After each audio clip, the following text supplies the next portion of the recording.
Oh, snap. Whoa, man. Joe. Woo. Alan, man, let me tell you something. So today's show is deep, right? So yesterday was Martin Luther King Day, right? Mhm.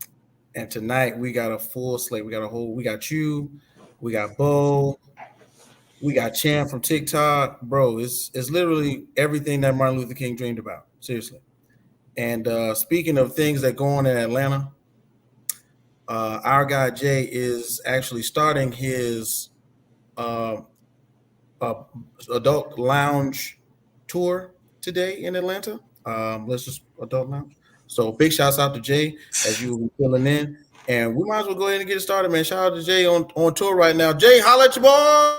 This is this is this is this is this is Rec Room Sports. Olympians carrying the torch, going where they don't go. We ain't lost. From the optics to the topics, we got this with synopsis. Think outside the boxes like Jay on the mic or your boy K Whit. Joe is my coach, T Sweat on the mix. All sports, even if you catch fish like Nate Diaz catches fist. You need to catch this episode, it's a can't miss. We go live and you should subscribe and X's and O's. We made our plan, yo, yo, yo, yo, yo. Oh yeah. Woo. Man, let me tell you something. When it's meant to be, it is meant to be. And right now, man, it's the TheRecRoom's Sports crew, man. Oh, y'all, let me tell you something. It's really happening right now. Tuesday, January the 16th, 2024. And I'm talking about we got a start to the show today. I mean, this is another one of those ones, man. I had to come up with a whole nother recipe today, Alan. You know what I'm saying? You know how I do with the wings. I got a whole nother garlic parmesan crusted chicken, right? Got to bake it in there with a little bit of ziti, a little bit of shaved parm on the top. Man, the noodles is plus. I gotta share it with you guys, but you know what time it is, man. Hey, it's your boy K Whit, man, for my number one draft pick, straight from the Honeycomb Hideout. It is ridiculous how these things are happening to us right now because it is meant to be today. And I'm so happy to have our guests on the show, of course. We got my dog, my partner, the man, the one, the only, LTS's. That's right, Let's Talk Sports. Rookie of the Year sensation, Alan Parrell is what's happening, man. What's going on, brother? How you doing? Doing good. It's a great day. As you can see, got the World Series champ shirt on because, football sucked this week. So had to go back to baseball for a bit. But, we mentioned Jay's out there having a good time. It's a moment of celebration. He's got a new GM in Washington now. He's got a new GM, plucked him from the 49ers, so good move from them. Cowboys looked awful. There's a shot they could get rid of everybody. Eagles looked awful. They could get rid of everybody. The Giants are the Giants, so we know that ship's never going to sail. He's in a good spot. In fact, I'll go as far as to say keep an eye on Washington next year, y'all. Depending on what they do in the offseason, who they bring in, they could get a quarterback in the draft. This team, I know Magic Johnson has also been screaming he wants to bring Caleb Williams back home to D.C. Oh, well, look here, man. You already giving too much of the showrunner out right now. You got to slow down with all that information, bro. I gotta let Jay feel good before he comes on the show. I'm thinking. Yo, big shouts out to Jay. Thank you. No rants. Jay, as we aforementioned, ladies and gentlemen, he is on his Gentleman's Club tour. He's starting it off in the world famous home of Dr. King himself, Atlanta. Well, not really the home of Dr. King, but the second home of Dr. King. So future home of Bill Belichick. Right, yeah, possible future home of Bill Belichick. So big shouts out to my boy Jay on the MIC. But filling in for today, we got Alan, man. We are so happy to have you in the building.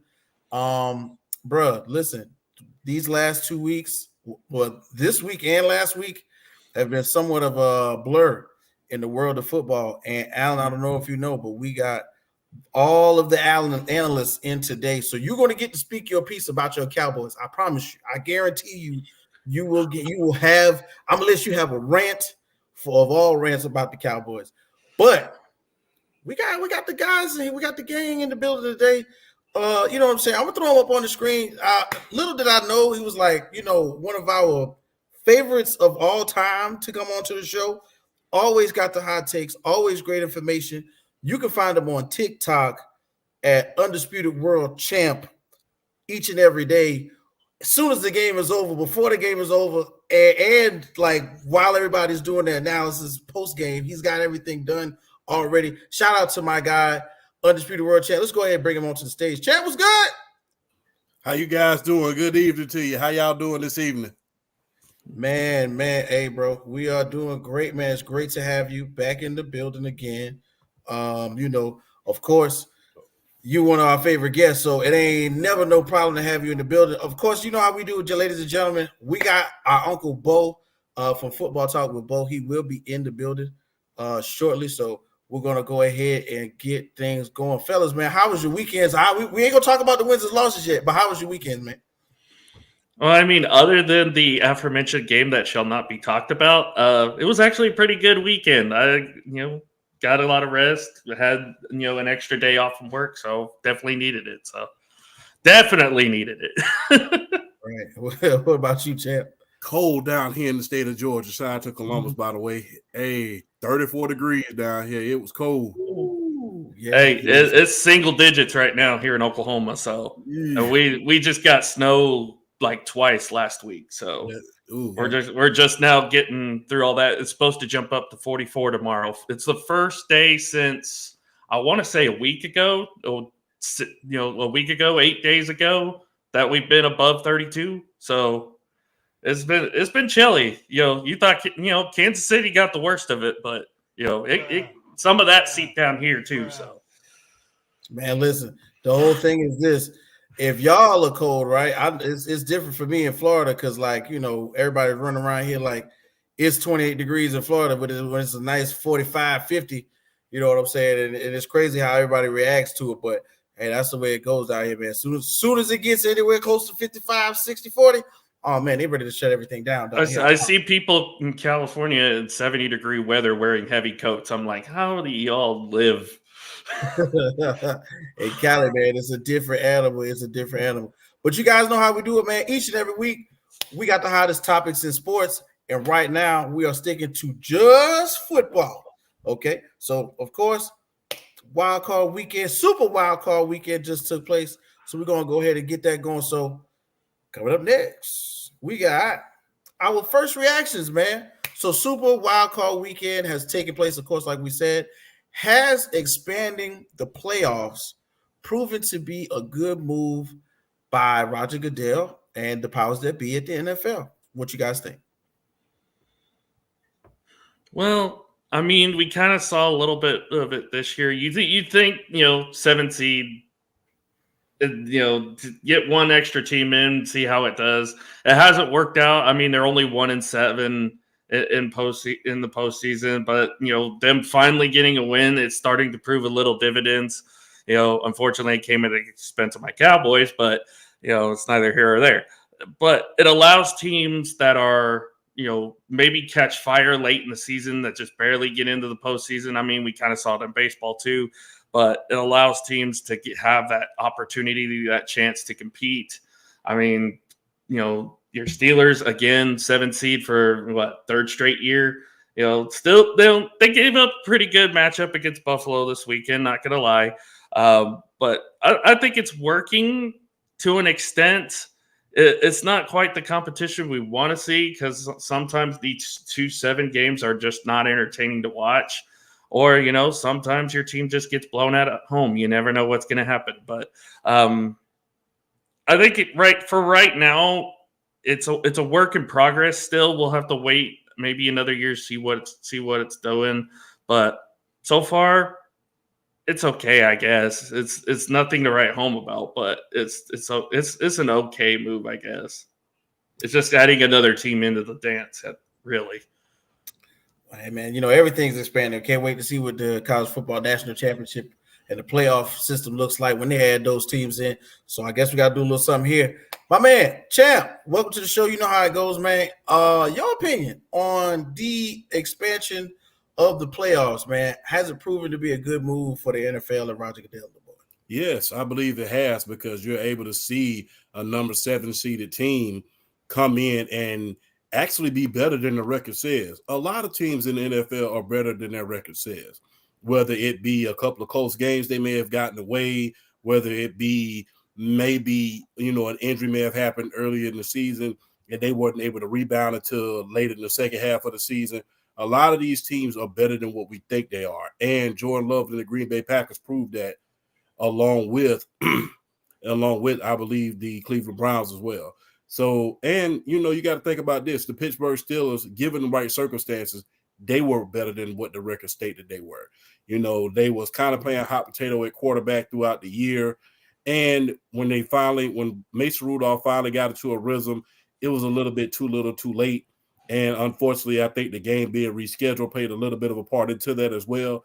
But I believe both teams were better than what the record stated that they were, especially Jordan Love and the Packers. It's like, and you got to keep in mind as well, that Jordan Love and the Green Bay Packers, they had no Pro Bowlers.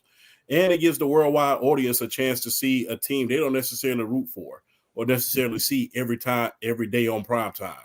Remember, a lot of people watch football, but they only watch it in their region, not necessarily football as a whole. So I think it gives the national audience a chance to really look at everything and see all aspects of football, not just ones that they get in their region. And Champ, to your point, I have not seen a single Houston Texans game all year. There you go. And they're one of the closer teams. Since I'm here in Oklahoma, they're one of the closer teams here. Usually we get, Cleveland games, or, we get Arizona games for some reason because Kyler's still playing. We've gotten a few Tampa Bay games with Baker now being there. Obviously, we get the Cowboys games because the Cowboys are just the main brand here, Kansas City as well. So you don't really get to see the Houston Texans that often down here. And getting to watch them in that playoff game, man, that team is going to be fun to watch the next few years. I'm telling you, CJ Stroud's the real deal. We finally have an Ohio State quarterback that's legit in the NFL. I mean, once Tank Dell is healthy, that's going to add another layer to that offense. Once John Mechie gets fully going, that's another layer to that offense. And if they find a really solid running back, I like what Devin Singletary did this year. You find a really solid running back, I mean, who can stop this team later on down the line? So I like what the Texans are doing. Man, big shouts out to Jay. He's still chiming in. Any given Sunday has never made more sense. And he's completely correct about that, in my opinion, man. The way things go, throwing, just like Champ said, these teams in there who their record doesn't necessarily represent how good of a team or how well that they're built, especially in the playoffs where, it's one and done. I think this was a great opportunity for the NFL. Of course, if y'all didn't realize, them ad revenue shares are crazy. So I know they made some money. We'll get into it later, but I don't know if y'all know, the Peacock experiment worked. 24 million viewers tuned in to Peacock just to watch that game. I was watching Instagram feeds and Twitter feeds. People's beers were freezing in the stands like 20 minutes, 15 minutes after they bought them. And, although it made going to the game, unbearable due to the weather, watching it on a streaming platform such as Peacock proved to be one of the highlights for the NFL, Roger Goodell, the powers that be. I mean, we see right now that those Thursday, although we talk about them, those Thursday night games on Prime oftentimes end up being, something to carry us over into the weekend to hold us football fans, sports fans down. And now they put that game on Peacock. I guarantee there will be a repeat of games on with no other access to it except for on a streaming platform such as Peacock or Prime or Hulu next year. That will be something we will bear witness to in the future. So and if you're locally too, you still get it on local channels, so you wouldn't have to worry about that. At the very least, that they at least thought of, if they're close to the area, we'll let your local channels handle it and take that here. Because when the Cowboys played on Thursday night, I was still able to watch it on normal TV without having Prime on, because we get locally, like I said, we locally get the Cowboys and the Chiefs here, so still able to watch those games regardless. So I mean, at least they're still thinking of the the regionals a little bit, even with the streaming service, just in case people don't have the money for the streaming service. So at least they're still doing that, so that way they can still get their numbers up as far as viewership and stuff. I definitely got to ask Tanner if they will still let them watch the Frozen Bowl out there in Kansas City, because my man Tan Man, shout out to Tanner, is a huge Chiefs fan. I think Tanner said he could get it in the Kansas City area, although I think Nick, who's like 4 hours away in Missouri, still couldn't get it. So it's based on how far away you are from the city, I guess. So it's only like in a certain compact area. Oh, well, hey, it is what it is. When you live in Kansas City, you get special things, including barbecue, that we can't get nowhere else. But anyway, Texas. Yeah, I know, right? Hey, we're going to keep it moving. Shout out to the undisputed world champ. Okay. Sports SPS, what's going on, my guy? Appreciate you tuning in. Don't forget to like, share, and subscribe. Champ will be here every week. Champ said you said every week, right? Every Tuesday I will be every Tuesday through the playoffs. Champ has signed a contract. He will be on. Make sure you like, share, and subscribe. Tell a friend that Champ is on my show. Shout out to my boy Jay, who is not here at the time. If you have never been to a nice establishment such as Magic City, Jay is actually checking out the windows. He's making sure that they're all they've been replacing it up to code. So Jay, shout out to you, making sure that all the glass in Magic City is up to code, all the mirrors are in the correct places. Make sure you got your level, Jay. He's just trying to go find Bill Belichick to recruit him to Washington at this point. Listen, Jay is a man of many talents. He may be out there recruiting right now. But we're going to go ahead and get into our first game of the weekend, you guys. And this was a big one in more than one way, because this was like one of those games where I think everybody had their eyes on. And for some odd reason, it became a flabbergasting thing to watch. I use a lot of words for this one. I'm gonna bring them out in just a second. So, the Green Bay Packers and the Dallas Cowboys went 48-32. Should Jerry just fire himself at this point? Now, before Champ goes, I want to give my man Alan. We're gonna give Alan about what you want, like a minute, 2 minutes. You want to just let it all go? You want to talk? Oh. Here you go. Okay. Tell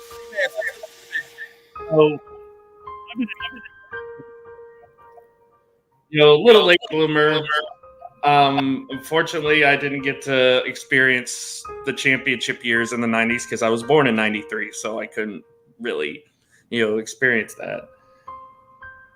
And I've seen some rough times, seen some good highs, lows.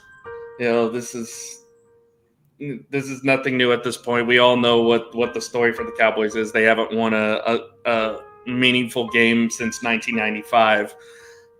This, by far, was the worst game I have ever seen this team play. Ever. I know they put 32 points up, but guess what? 28 of that was garbage time. They were down 32 at one point with, I want to say 6 minutes to go left in this game. That was embarrassing. I'm surprised that nobody has been fired at this point, because I'm pretty sure our defense was supposed to be a top 10, top 5, something like that, and we just let 3 wide receivers run free all day long. Romeo Doubs, Luke Musgrave, I believe Wicks was the other one that just ran free. And speaking of running, Aaron Jones, Cowboy killer for his entire career, had 3 touchdowns rushing in this game. Why the hell are we playing 6 defensive backs when we know they're going to run the football? Why the hell are we not changing up philosophy on defense? I get it. People want to put this game on Dak Prescott. And yes, it is partially his fault. The pick six when he was forcing to throw to CeeDee Lamb. You sure know how to piss on a man's parade. Speaking of which, he and Lamb were just not in sync all game long. Running game has been awful all year. There's little to no running game at all. It was the worst performance I've seen this team play. And if they don't have a complete fire sale this offseason, I'm sure a lot of fans are going to be upset. There are some that will say, we'll let's see what Mike can do because, he's gone 3 straight years, 12-5. But we also have to remember, and I brought this up twice already today. Marty Schottenheimer went 14-2 with the Chargers in 2004. He still got fired after that year because he couldn't win in the playoffs. The same thing is happening right now with McCarthy. And you have a lot of great coaches that are on the market right now. Jerry, you're not getting any younger. You're in your 80s. I know you want to win a Super Bowl. The only way you're going to be able to is giving up your power. You have to step down as GM, step down as president, and just be the owner. Let your son be the president, hire a GM, go get a coach that, frankly, you haven't had since Jimmy Johnson that can shape this team up into what it's supposed to be, a championship caliber team. You have the talent. It's all there. You have probably the best wide receiver in the league right now, or if not the best, one of the best. You have a young tight end who's an up-and-coming tight end who should be one of the better tight ends in the league. An offensive line that's been great for years. I know they're getting up there in age, but you can still rebuild that. A really solid defense. When given the right circumstances, they can be elite. I'm not sure if the quarterback's the right thing right now. And personally, I would like to see Dak traded, but that's just me. I don't think they can because there's not really a better option than Dak right now that's out there on the market. So we might just be stuck with him. But there's got to be a lot of retooling, I don't think we've ever heard the words rebuild in Dallas in a very long time, probably since 2001 when I first became a fan. But it might be time for a rebuild. It might be time for a full-on rebuild if you want to get this team to where it needs to be. And like I said, Jerry, you don't have that much time left as the owner. So you got to do. He's in his 80s. I think he's like 81. So he's got a good at least 5 to 8 years left, I think. Oh man, ladies and gentlemen, I don't know if you know, but into the green room jumps one of our favorite uncles here on the show. I thought I had done my job and sent him the link, but I just double checked.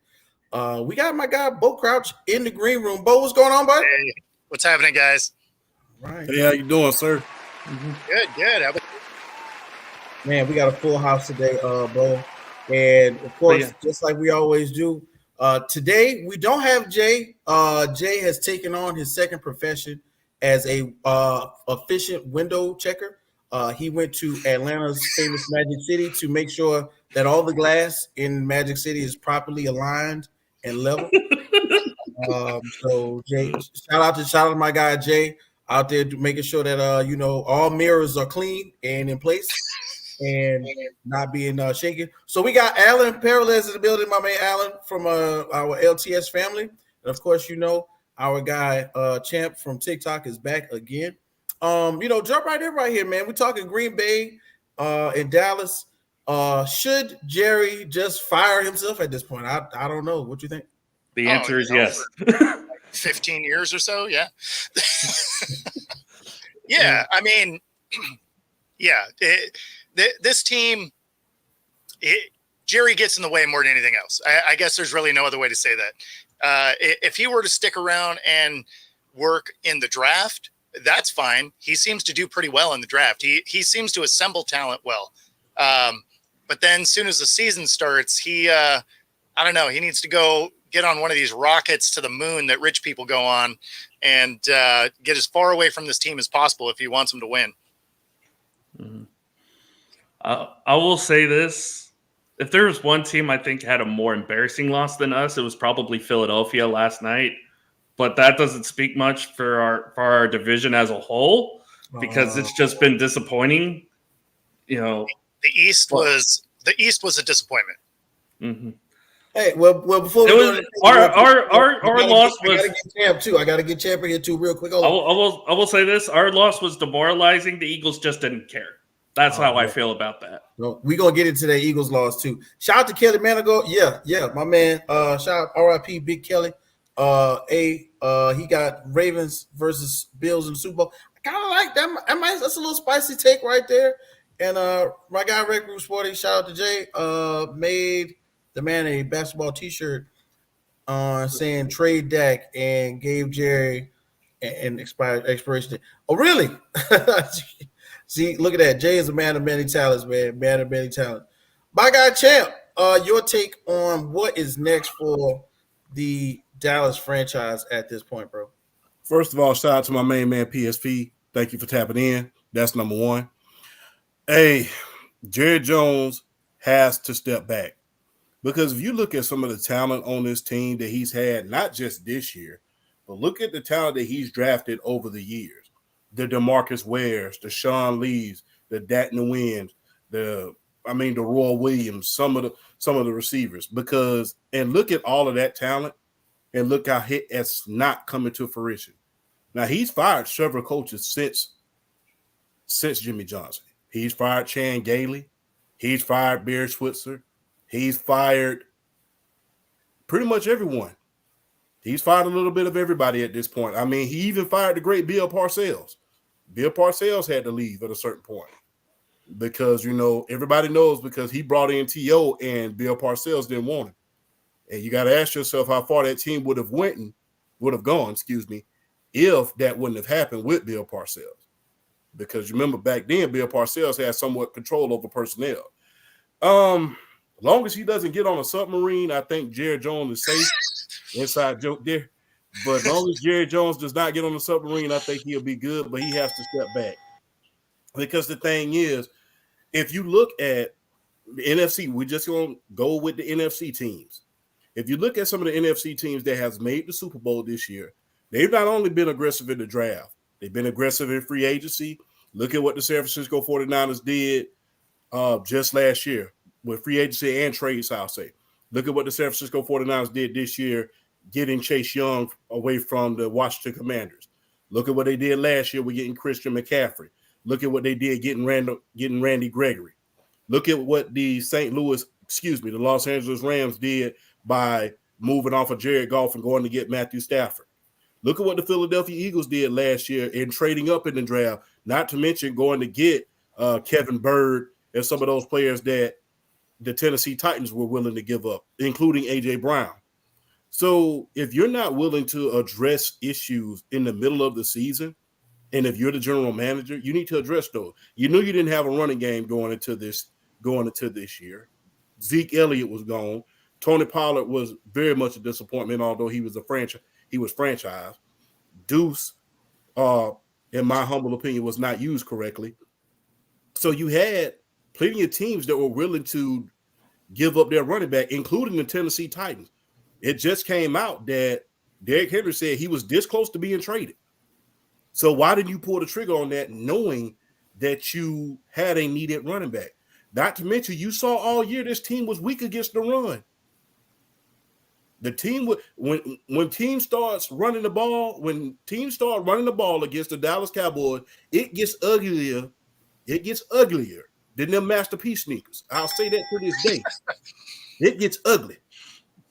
You saw Aaron Jones just went for 100 yards. James Cook went for over 200 yards. It gets ugly. They cannot stop the run. They can't. And when you see all of these needs that need to be addressed, you as a general manager need to go out and seek out some of these needs that you have. And I do not want to hear people say, well, this ain't Madden. Hey, San Francisco been doing it every single year.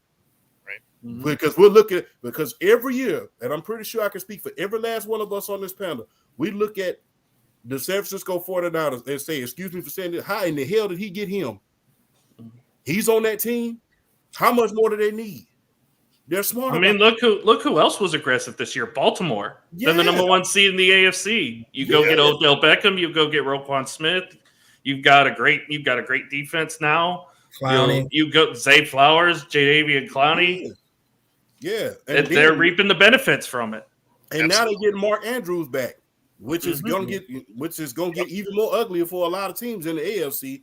But when you are a general manager and you see these, you know who else was aggressive in the same state? The Houston Texans in the draft this year. Yep. Yes, you got to. And they won the division, and they're in the divisional round. So yeah, you got to be aggressive with those. You got to be aggressive with things, and if you want a Super Bowl, you got to take it. It's not going to be given to you. And one thing, hey, my mother's a Cowboys fan. Shout out to moms, but she's one of the few people that have realistic expectations. We got to stop as the media, whatever type of media that we are. You're saying she's not a Cowboys fan. I got you. It's cool. Yeah, she's not a delusional fan, I would say. She's not a delusional fan. She's been a fan since Roger. But I will say this. You have to be realistic in these expectations. Like I said earlier, you watch these teams. I watch the Atlanta Falcons every single week. They're in my regions. We see the Cowboys every week. They're in certain regions. We know where they're weak at. And towards the end of the season, what comes back to haunt you? A great run defense. And if a team can run through you like a hot knife through butter on any given Sunday, you're in trouble. Mm-hmm. Man, listen, you guys made some great points on that one. I'm just throw some of these things out there that I thought about when I was thinking about it. Real talk. Jordan Love, 16 to 21, 272 with QB rating of 157.2. I closed my eyes and I squinted a little bit and I thought it was Aaron Rodgers. I swear to God. Aaron Jones, 21 carries, 118 yards. You talked about run defenses. I didn't see very much for him to get 118 yards, and we didn't even have, like the normal rushing attack that we used to see in Green Bay. And then when you look at the list of wide receivers, it's not even the ones that we were thinking about prior to. We talk about Romeo Doubs, Luke Musgrave. Like literally, they said the youngest team in the league. They put them boys on the field, and they said, young man, you don't know better, but you can do better. And it literally happened. Sometimes I look at the way that teams are managed. I know Bo and Champ and everybody mentioned it. Like, can we give some of these young boys a chance? And like, how will they do when I remember when CeeDee Lamb was young and they were going, Cordarius Lamb, he's not, but he progressed into a better wide receiver. Of course, one of the best in the league statistically this season. Something like this in my mind when you're looking at what Green Bay has done, and these are not first round wide receivers, these are not first round tight ends. This is what I would think somewhere down the line they have to look internally at the development of their players and who they draft. But definitely, Alan, I feel for you on this one once again. So I just their leading receiver didn't even have a catch in that game. Their leading receiver, Jaden Reed, didn't even have a single catch. Yeah, that's how embarrassing it was.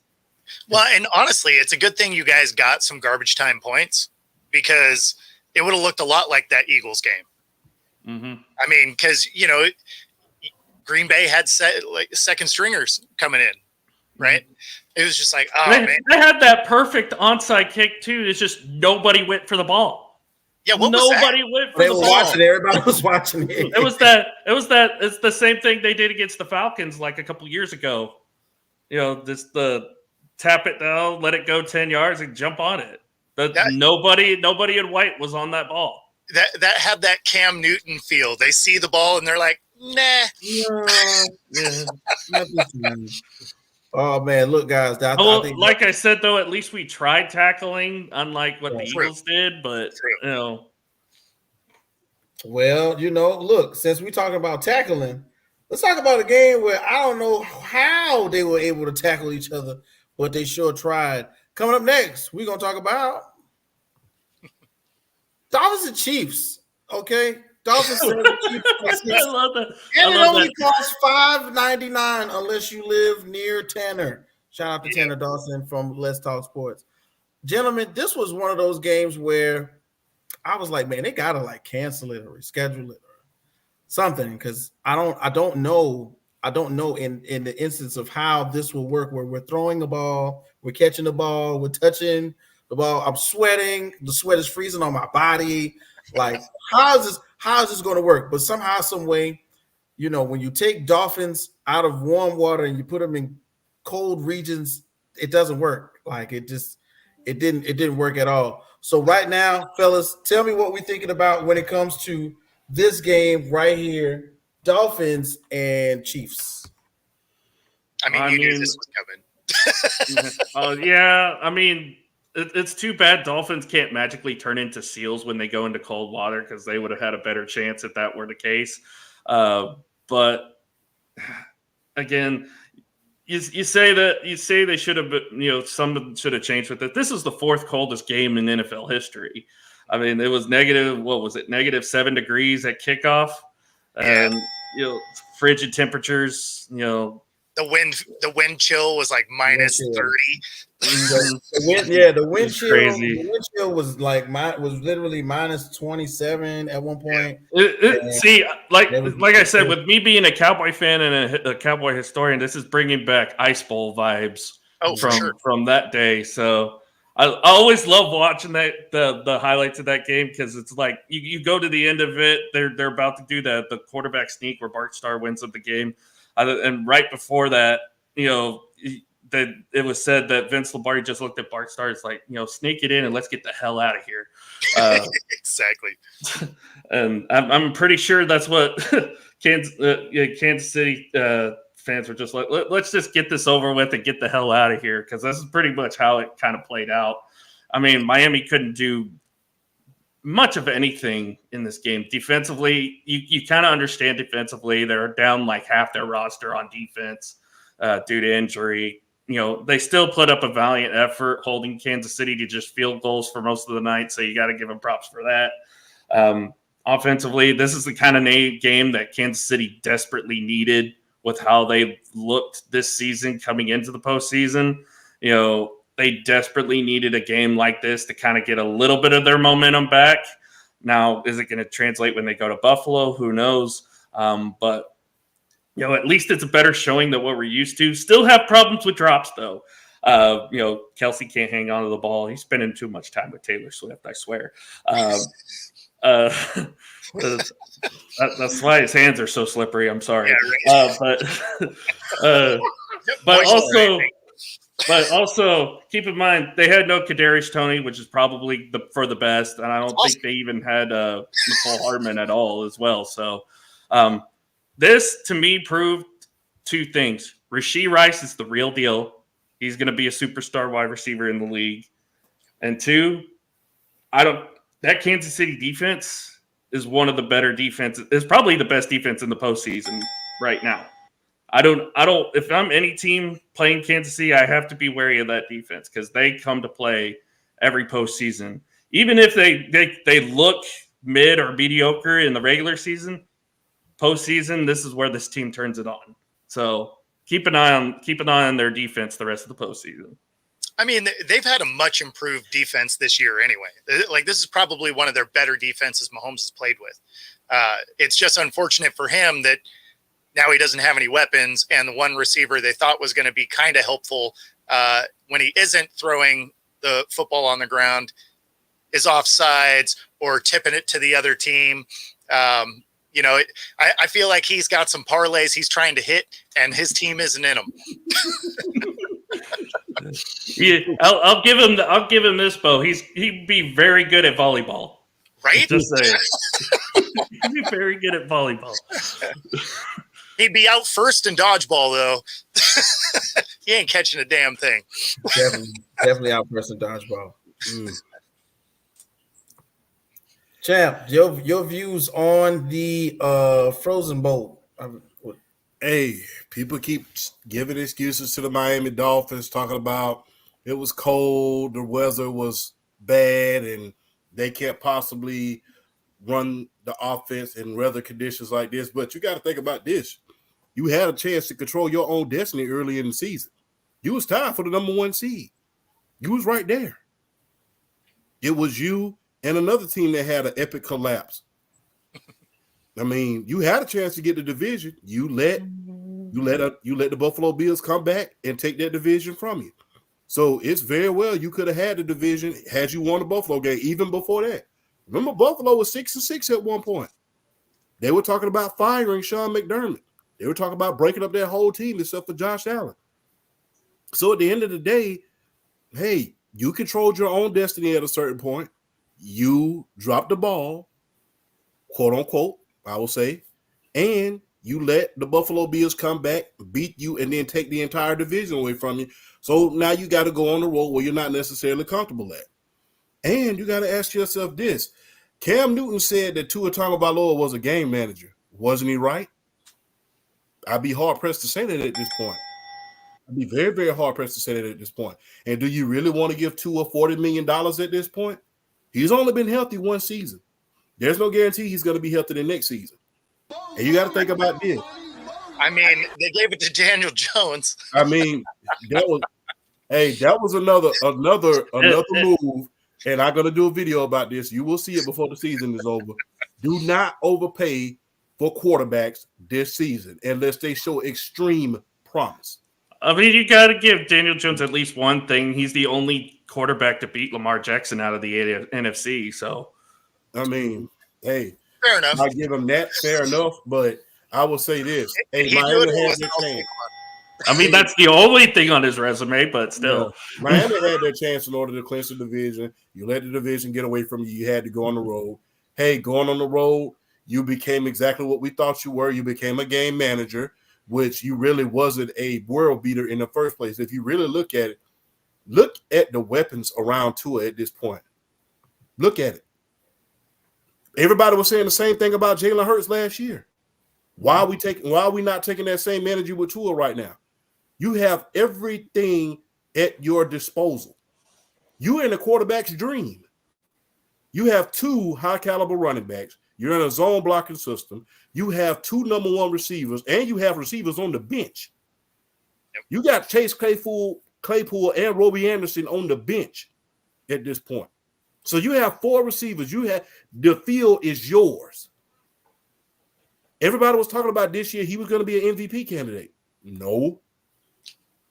And people can blame it on the defense. Hey, if you would have done your job, clinched that number 1 seed, got the first round bye, like you were supposed to do in the first place, when you had the lead for that, when you were the highest scoring offense in the league, after putting up 70 points, you were tops in the league, and you let that get away from you. You have nobody to blame but yourself.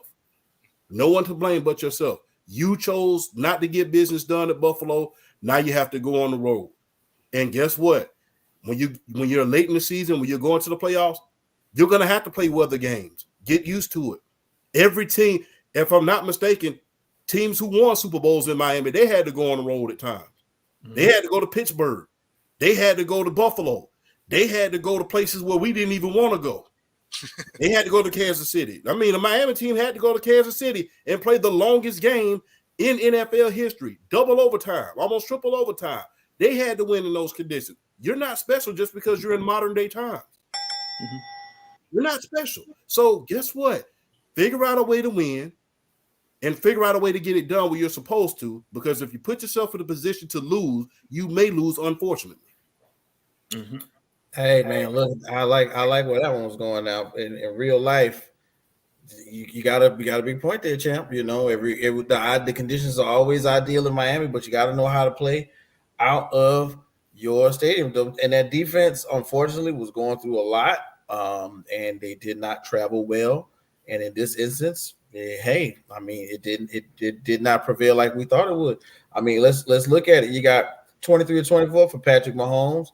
Tua Tagovailoa, 20 or 39 for 199. And the things that I thought were going to really help them were the fact that somehow, some way, if you got Devin Achane and Raheem Mostert in the cold, where's the run game?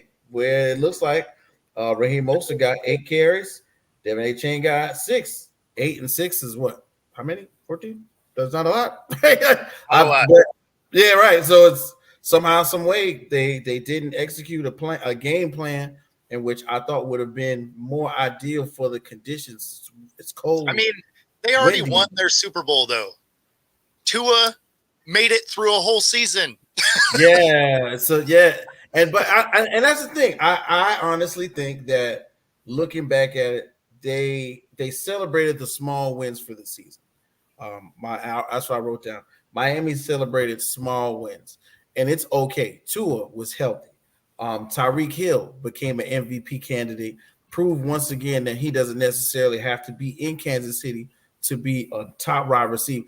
Top wide receiver does not mean you're 6'3" and running a 4.3 40. You know what I mean? He's proven that time and time again.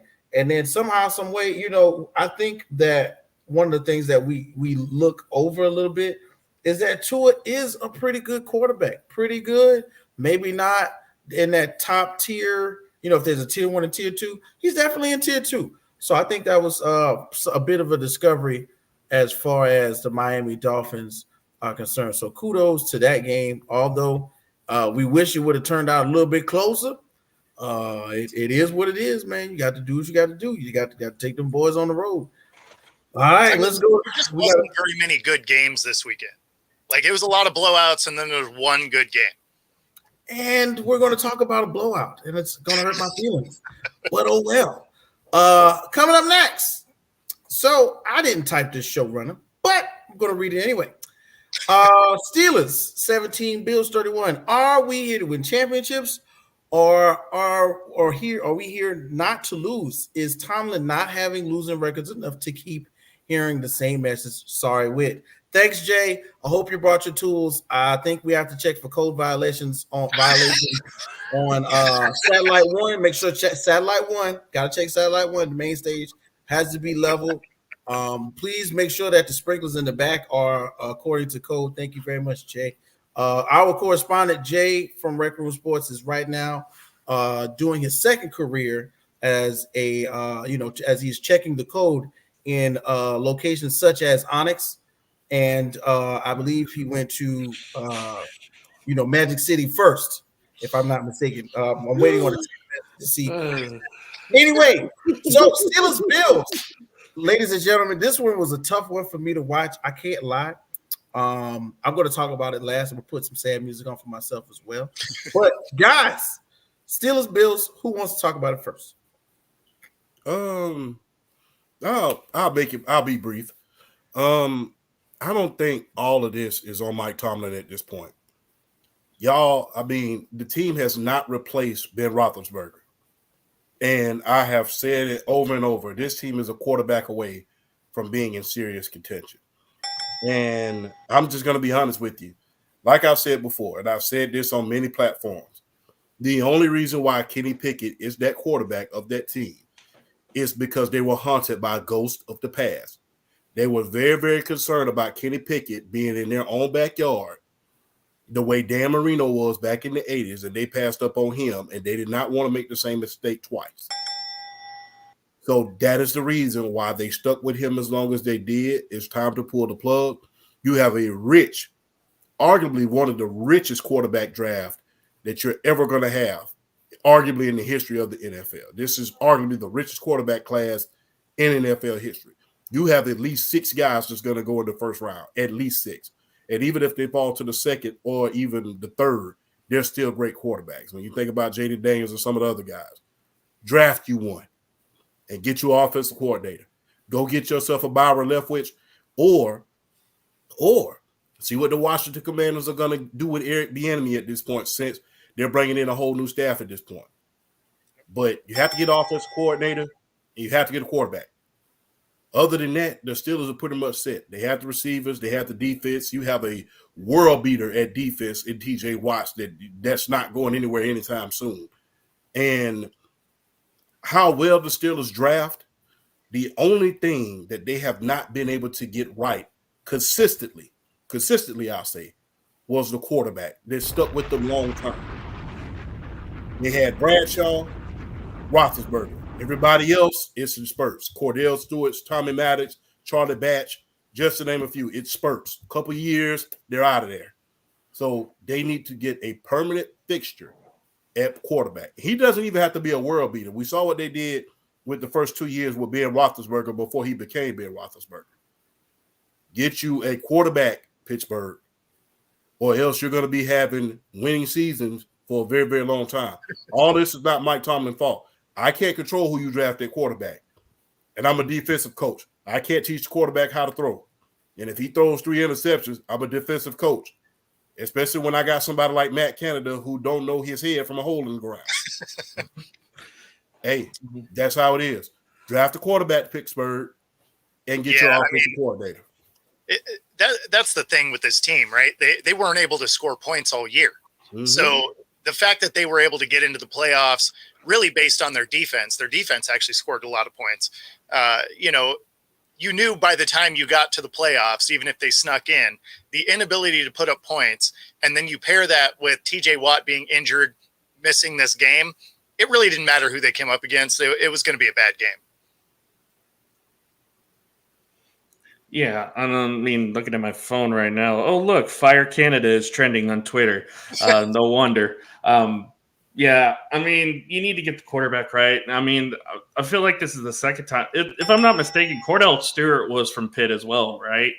Wasn't that the same thing they tried to do? Man, hearing Cordell Stewart and Tommy Maddox's name just makes me feel old now because I remember watching them when I was super young. But yeah, like you said, you got it right with Ben when he came out in 2004. You got it right with Terry Bradshaw. That really kind of saved their franchise because you remember way back when, Pittsburgh was kind of a dying franchise. They didn't really know what they were going to do with them, until they got guys like Franco Harris and that defense. Three River Stadium was such a tough place to play. You get the quarterback, you're finally able to win championships, and that's what they did with Terry. That's what they did with Ben. You need somebody on the offensive side. I would like to see what Eric Bieniemy could do with this offense if he's available. Go get you a solid quarterback. Like Champ said, there's a plethora of them throughout the league. Maybe you call Chicago up, say, "Okay, can we have Justin Fields?" Or you know what? At this point, we'll give you Dak Prescott. Who knows? But I mean, you get at least a competent quarterback in there that can, do his job. And like you said, TJ Watt's not going anywhere. That team can make a run. That team can be dangerous. Given they have the talent, they have players there. They're just a quarterback away, and really an offensive coordinator away, if you think about it too. All right. Now that everybody's had their say, I'm gonna go ahead and put this solo shot up because it's gonna suck. Let's keep it real. So I've been a Steelers fan for a really long time. I'm talking about Jerome Bettis. I'm talking about Cordell Stewart. I'm talking about Charlie Batch, the bus. Cordell Stewart was a quarterback at Colorado. That's what I was thinking. That's what I was thinking about. But in my mind, when we are thinking about a quarterback right now, Champ was right. We need to draft a quarterback. But I don't want to be necessarily one of these first round quarterbacks. I think we need to figure out just a little bit more help in other places before we do that. But I'm with it. I'm completely with it. I'm not oblivious to what's going on. I hear the noise. I hear the rumblings. This is one of those situations where the draft is going to help us as a Steelers fan, and play with it the offseason and signing free agents, because somebody is going to want Russell Wilson. Somebody is going to want Kirk Cousins. And I would take either one of those guys. Justin Fields has to have a play made for him, which would be substantial to the Chicago Bears. I don't know if they want a couple seconds or something like that, but I would throw it out there. You know what I'm saying? But of course, it's really hard for me as a Steelers fan who started from, back in the 90s to now be a grown man and say, let me get rid of, my coach Mike Tomlin, man. And to be real with you, it's crazy that we in this position. You know what I'm saying? 17 of winning seasons. But I heard it earlier that, of course, you know, sometimes the voice falls on deaf ears. Maybe it's time to blow it up. I mean, I love Coach. I love Coach Thomas. He got 2 rings. He got these seasons, the consecutive seasons of more over 500. He's going to be put into the Ring of Honor Hall of Fame somewhere, somehow, some way. I'm pretty sure. But in my mind, is the next Super Bowl winning coach out there just waiting to be called upon? Maybe. But I think that the idea is, you know, the era of the coach that was is fading out. It happened with great coaches a long time ago. When I think about, you know, the big tuna, you know, everybody knows when we think about that, right? You know, we think about the Hallises and all those guys. Like maybe this is another phase of which these things are happening because Belichick is out, but he's looking. Pete Carroll is out, but he's like 92. Nick Saban is like right behind Pete Carroll at about like 78. So maybe this is an era in which we need younger, more mature voices who are somewhat on the same page as these youngsters in the locker room. Because in my opinion, you know, the clock is ticking. I mean, you know, right now we got we got to have those eyes out because I'm not going to lie. I'll take Russell Wilson out that thing. I'll take Russell. I'll put Russell in there because all you want to do is have that, you know, that championship winning acumen in the locker room for your next quarterback. And you take Russell, you get you somebody all the way in the bottom of the third, you know what I'm saying, third, fourth round, and we run with it. And we give Kenny Pickett a challenge. But let me say this before we go. I want to give a shout out to Mason Rudolph because he ain't pout. He wasn't sitting on the sidelines not studying. He wasn't not prepared. He literally cried. I think that second game he was crying, or he was just about to cry because he said, "Man, I was thinking about everything but football, but I came to work, and I like that about him." And this was a season where the backups were, when the backups earned their checks. This was a season where the backups earned checks. They were playing. So big shouts out to Mason Rudolph, a great quarterback from the great state of South Carolina. Great quarterback at Oklahoma State, where he was running, going crazy. Yeah, I know. Quarterback at Oklahoma State, but I'm telling you, without him right now, sitting back there from behind Ben Roethlisberger to getting passed over for Kenny Pickett to coming in, like where would we be right now without Mason Rudolph? So shout out to Mason Rudolph. And that's what I got to say about it. I will say Mason Rudolph has done very well. I like seeing that. I like seeing an Oklahoma State quarterback have success. It's nice to see. Not many of them do. So, you know, like you said, he went in there, didn't complain, and the offense just started to click when he got in there too. So it's like, you know, all of a sudden, you know, you kind of have a backup at the very least. I think Mason Rudolph is good enough to stay the backup in Pittsburgh at the very least. So I would think that some way, somehow we would keep him, and I would like to see him get an honest opportunity to start because he came in and did the job. Like if you go and YouTube those Oklahoma State highlights, he is slinging the pigskin around the field. He is not playing, and he ran a little bit at Oklahoma State too. But you know, I think he got a really bad rap in the locker room at one point in time. Yes, he may have said some racial slurs in anger, but you know, hey, when I'm mad, also took a helmet to the head. But that's right. That's probably actually why he started playing better. Yeah, right. Hey, you know, he might have a little fun on the side. Who knows? Right? Just reset the old brain there, and yeah, you know. I mean, he would have gotten more recognition had the guy in Tampa not been playing opposite him in college. So this is very true. You know, and we will get to that game because you know that's a special one too. But you know, let's keep it moving, fellas. I appreciate y'all letting me get that off my chest. I felt that right here. That's why y'all are my brothers. Thank you. Coming up next. We got this was a good one, an interesting one to me.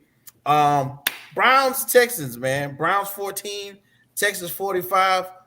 When F those picks goes wrong. Now, this one right here, fellas, I was like, man, you know, did Uncle Joe wake up and like everything went out his head? Like what happened? Because somehow, some way, just like this it says after those picks, when nobody was thinking about picking up all of these guys that the Houston Texans picked up, they were not going to draft. Nobody wanted CJ Stroud. Oh my God, he's a bad test taker. It's not going to show up on the field. He can't read schematics. Oh no, oh my God, don't draft the linebacker from Alabama. He's got a bad rap. Ooh, he fights at parties. I don't know. You know what I'm saying? But like, look what he hits people. Why wouldn't you want that? and listen, in a league where no one wants to tackle, get the guy that hits. Exactly. So in this case, guys, this was a good one. One of the first ones on this past weekend, and I really enjoyed it. So shout out to the Cleveland Browns. Shout out to Mike for the Man Cave. Shout out to Bobby G out there in Vegas. Two of my guys from LTS who are Browns fans who represent the Browns every day, all day. What we think about, man? We've seen this Browns game, fellas. Who wants to go first on this one? How about we get champ on this one? Remember that 40 burger you was talking about last week? Yeah, we got that with some fries, a Coke, some chili, some bacon. We got a little bit of all of that on that 40 burger, but I digress. Hey, when I think about that Houston, Texas trade with Deshaun Watson, I think about my Atlanta Falcons and how we were in the running in order to get that. And I thank God every single day that we didn't get it, because that would have been a flat-out disaster, especially considering the team that we have right now. But you have to say this. I said, and then you can go back on my TikTok, I said this right after the Georgia game where Ohio State nearly beat us in the college football playoffs, that he should have been the number one pick. He had out dissected that defense that we had. And truth be told, had it not been for Marvin Harrison going down, we'd have lost that game. We'd have lost. Because we was, like I said, I call those type of games heart attack games. Because you will have a heart attack during those games if you were a Georgia fan, because they put us on our heels. And we barely got out of there unscathed. But back then, I said from the beginning, he was the number one pick. And you also have to look at some of the guys that they took. Look at Tank Dell. Shout out to Trent. He put me on Tank Dell. Look at him being an undersized number one receiver. And remember, he didn't even play this game. And you got to think about this. Next year, they got $74 million in cap space and a deep draft class coming up. They're only going to get better. And for CJ Stroud to come out here and dissect this defense piece by piece is nothing short of amazing. I mean, he's playing like a vet already. And hey, if you really think about it, if he goes out here and beats the Triple Crown defense, the first defense to ever do this in history, if he goes out and do this and beats Baltimore and outduels the great Lamar Jackson, you're not going to hear it. Everybody's going to be singing his praise even louder. So let's get into some of these here. I mean, you've already kind of mentioned it. Nobody wanted CJ at number one. Bryce Young was the better quarterback, yada, yada, yada. I was like you, champ. I was screaming, CJ Stroud needs to be taken number one. You look at what he did against Georgia, that just screams like this dude is ready for the NFL. That screamed to me like he's going to be something special to watch. Kudos to Houston. Shout out to the Just Fans podcast too for these guys are amazing. Go check them out. Rios on our draft we did a draft stream that night. On that night, Rios called them trading up from 11 to 3. Yep, with Arizona, which was crazy. Not only did they take CJ Stroud, they took Will Anderson at 3. Oh, here's Tank Dell in the 4th round, one of the best underrated wide receivers in the league this year. Or one of the best rookie wide receivers outside of Puka Nacua, who's also great as a 7th round draft pick. Houston did a very good job in their draft. The best thing that ever happened to this franchise was getting rid of Bill O'Brien and getting rid of their other GM, who they just recently got rid of. Since then, they've been hitting nothing but home runs. I love John Mechie. I know he got injured. I think he's going to, step up here in the next couple of years once he's fully healthy. I love the Tank Dell pick. Obviously, CJ Stroud has turned into what he is. I said it earlier. This team is going to be super fun to watch. And let's not forget some of the other guys they got. Derek Stingley, a lot of people were sour on that pick when they first made it. He's turned out to be a good corner. Petrie, their safety, was also picked last year. Not many people were excited about that. He's turned out to be a good pick. Houston is hitting a lot of good on a lot of great talent right now. And like you said, they got a lot of cap space and they've got a lot more draft capital. Yep. This team is going to be dangerous. If I'm an AFC team right now, even Kansas City or Buffalo or whoever, I'm worried about what's going on in Houston right now because this team can take over the AFC in a couple years. Bo, tell them about it, bro. Yeah, no, I mean, everything that the Texans have done has been impressive. And yeah, it was crazy that he called that on the draft show. I think we were all pretty much on CJ though. I didn't particularly care for Bryce Young, but what the Texans have done with that talent is amazing. Because I thought they were going to be an okay team, right? Like I thought they were going to be like a 7-8 win team. And I figured they would need this offseason to really become competitive. But talk about overachieving and then showing out. But then on the other side of it, you look at the Browns and everybody was like, oh, Flacco's back and all of this. It's going into this game. I picked the Texans because you knew this was probably the game that Flacco turns back into a pumpkin, right? Like at the end of the day, he's 38 and his arm's been dead for, 10 years. Mm-hmm. Yeah.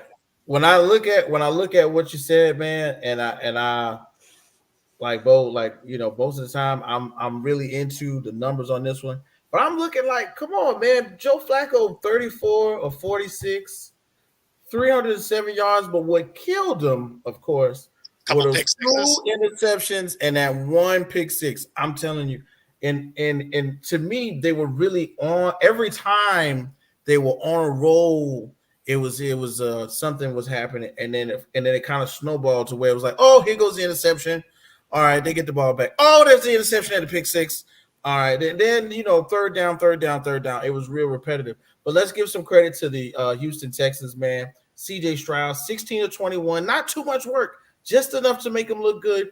274 yards, 3 touchdowns, and a perfect QB rating of 157.2. And then just like that, we got to look at these young guns, man. Nico Collins, 96 yards. We got John Ritchie, 44. Based on what you're saying, you're crediting Flacco with throwing 4 touchdowns, 2 to his team, 2 to the other. Like that. yes. It really took the air away because to me the Cleveland Browns, they played above their means, to finish this out. Now, as we see this trade, right? This trade for the Houston Texans prevailed as CJ Stroud is now he's going to ascend in the quarterback ranks. Is the Browns trade getting looked at even worse now because of what happened? Because technically, CJ Stroud is replacing Deshaun Watson, and Deshaun Watson wasn't even in the playoffs. Is this going to like haunt them for a long time? That's a nice $200 billion piece of window glass you got there. That's easily breakable. It looks like, hey, Deshaun's got to stay. Deshaun's got to stay healthy. That should be the main priority for Cleveland. He's got to stay healthy. I disagree. I could sit on my couch and collect 230 mil. That is true.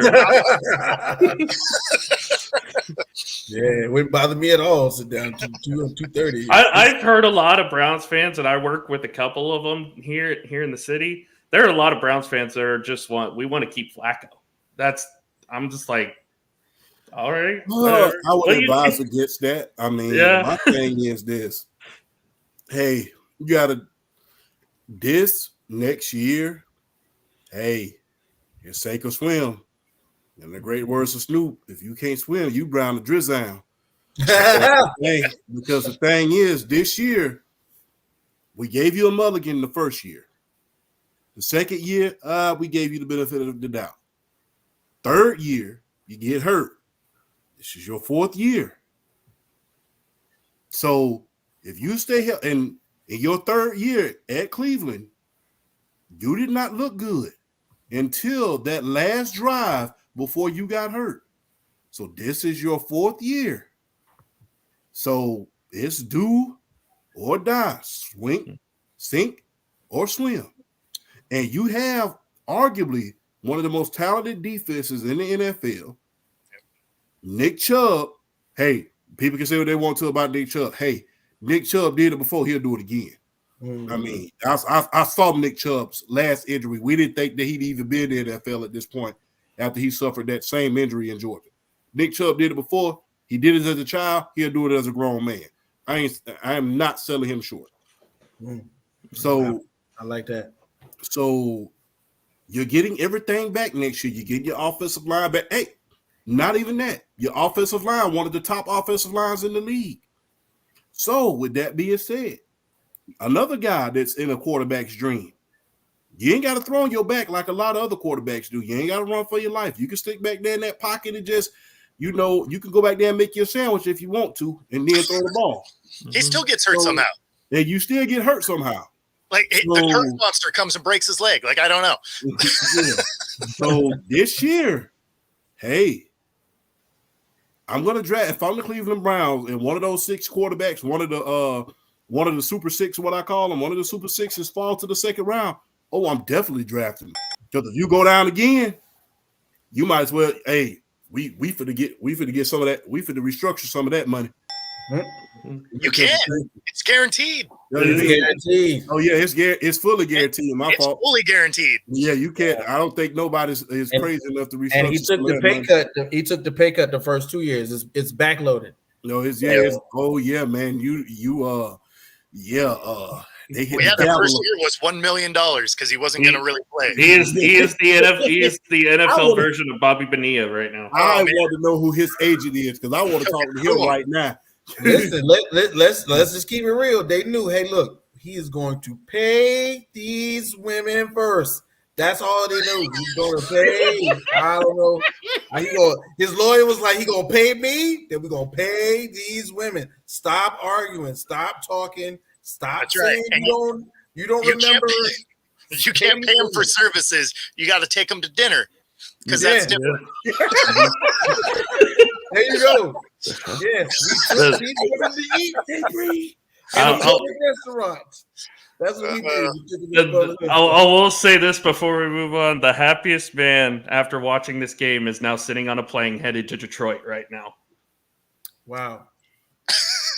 Speaking of which, because he got cast aside and now he's taking Tampa Bay to the divisional round of the playoffs. So we're gonna get to that one. We're gonna get to that one. But speaking of which, the Los Angeles Rams and the Detroit Lions, y'all, 23-24, a nail biter, a good one. Now, this is once again shout out to our guy Jay, who is at the moment, checking out the regulations of several locations in and outside of Atlanta. Onyx, Cheetah. That's another one. Stroker still open. Yeah. He's checking out those. All right. So can the D be enough to play hand in hand with this high octane offense? I'm reading the words, gentlemen. I'm just reading the words. Hard balls. Oh man. So is he fixing some like massage beds? Is that what he's doing? For what Jay has expertise in ceiling pipe, ceiling mirrors. All right, ceiling mirrors. I like it. Yeah, ceiling mirrors. The poles, they have to be lubricated properly. Jay has to make sure that they're spinning around. The mirrors have to be up against the walls at a whole, 180-degree angle. Anyway, especially if there's 2 hands on the D. I mean, it's gotta be. I do want to bring this up real quick. I just saw this come across. Jim Harbaugh has just finished an interview with the Atlanta Falcons. So he did. Yeah, he just interviewed with the Falcons today. So. Yeah. So he going to Harbaugh now. He's like, come to Washington, please, for the love of God, save our team. Yeah. Listen, okay, Jay buying all kinds of bottles in strokers, okay? But once again, back to the game, fellas. So Detroit, the Lions. This is the quarterback swap game, as I like to call it. The Rams, of course, everybody knows, traded the Detroit Lions for a quarterback. So Matthew Stafford went to the Los Angeles Rams and won Super Bowl, and then Jared Goff went to Detroit and was ridiculed for 2 years, just about.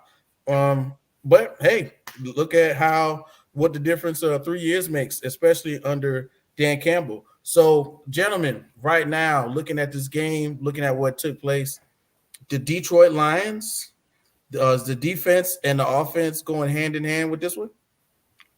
This was the best game of the weekend. Like, it was a real game. It was a battle all the way through. Obviously there was the storylines of them playing against their old teams, but at the end of the day, if you're going to go with the storylines, the Lions wanted this game so much more than the Rams. So, they haven't won a playoff game since 91. There were so many things that made this team want this game more than anybody else. And it's not like the Rams came out and laid down. The Rams came out and balled out. Stafford had a great game. So it was awesome all the way through, nail biter, like you said. And, awesome for the city of Detroit to get this win. And then, now they have Tampa coming to town. So that's going to be interesting. Yeah, I mean, this like you said, Bo, this was definitely the best game of the weekend. Both teams played their hearts out. Detroit wanted it a little bit more. They got the win in the end. How good does this feel for the city of Detroit, though? They've been waiting for something like this to happen, for them to have hope. They haven't had hope since, like you said, since 91. And, for it to be, because, the ironic thing is their former quarterback, like we said, he's in the building for this game. He's on the other side. How fitting is it that the quarterback that was sent off from LA so that the Rams could go win a Super Bowl is giving the Lions their first playoff victory since 19. That is, you just can't write this stuff sometimes, and it's wonderful to see. For Detroit fans who, have been waiting years and years and years, decades even, to see some semblance of hope come to the city. And, I love what the Lions are doing. I love Dan Campbell as a head coach. Their secondary does worry me a little bit because it's not the best. And the teams that they have left can throw the ball pretty well, including the team that's coming in on Sunday against them. But they keep this up. I mean, everybody's going to be rooting for Detroit at this point because it's a feel-good story. Detroit's been the laughingstock of the NFL for decades, and to see them have it's great. It's great for football. It's great to see it. Yeah, Champ, your thoughts on the Rams and Detroit Lions game, my brother? Hey, this could be the year for Michigan, the great state of Michigan. First, the Michigan Wolverines win the national championship. Then, the Detroit Lions win their first home playoff game since Barry Sanders and the Wayne Fontes era. Not only that, we saw something that we never thought would happen. The Fab Five reuniting. We saw that. Chris Webber finally making his way back to the University of Michigan to rejoin the Fab Five. Not to mention Jawan Howard is the coach at this point. But I digress. This is a good story for the entire last 2 weeks for the great state of Michigan. So, that being said, post game last week, watch Baker Mayfield, because he could very well come in and upset you. Because that secondary is very, very suspect. So, just watch yourselves. Don't get too high, don't get too low. This is still the playoff. But, make sure that you do what you're supposed to do as far as running that rock, because you did a hell of a job of it last week with Jahmyr Gibbs and David Montgomery. So, Don't ask for Jared Goff to do too much. Run that ball, play good defense, and try to keep guys from exposing the back end because we know that secondary is suspect. But if Aiden Hutchinson and the front seven can do what they're supposed to, they can keep that exposure away from them. Because they're going to need it this week, to be honest with you, especially with Chris Godwin and Mike Evans coming to town. Mm-hmm.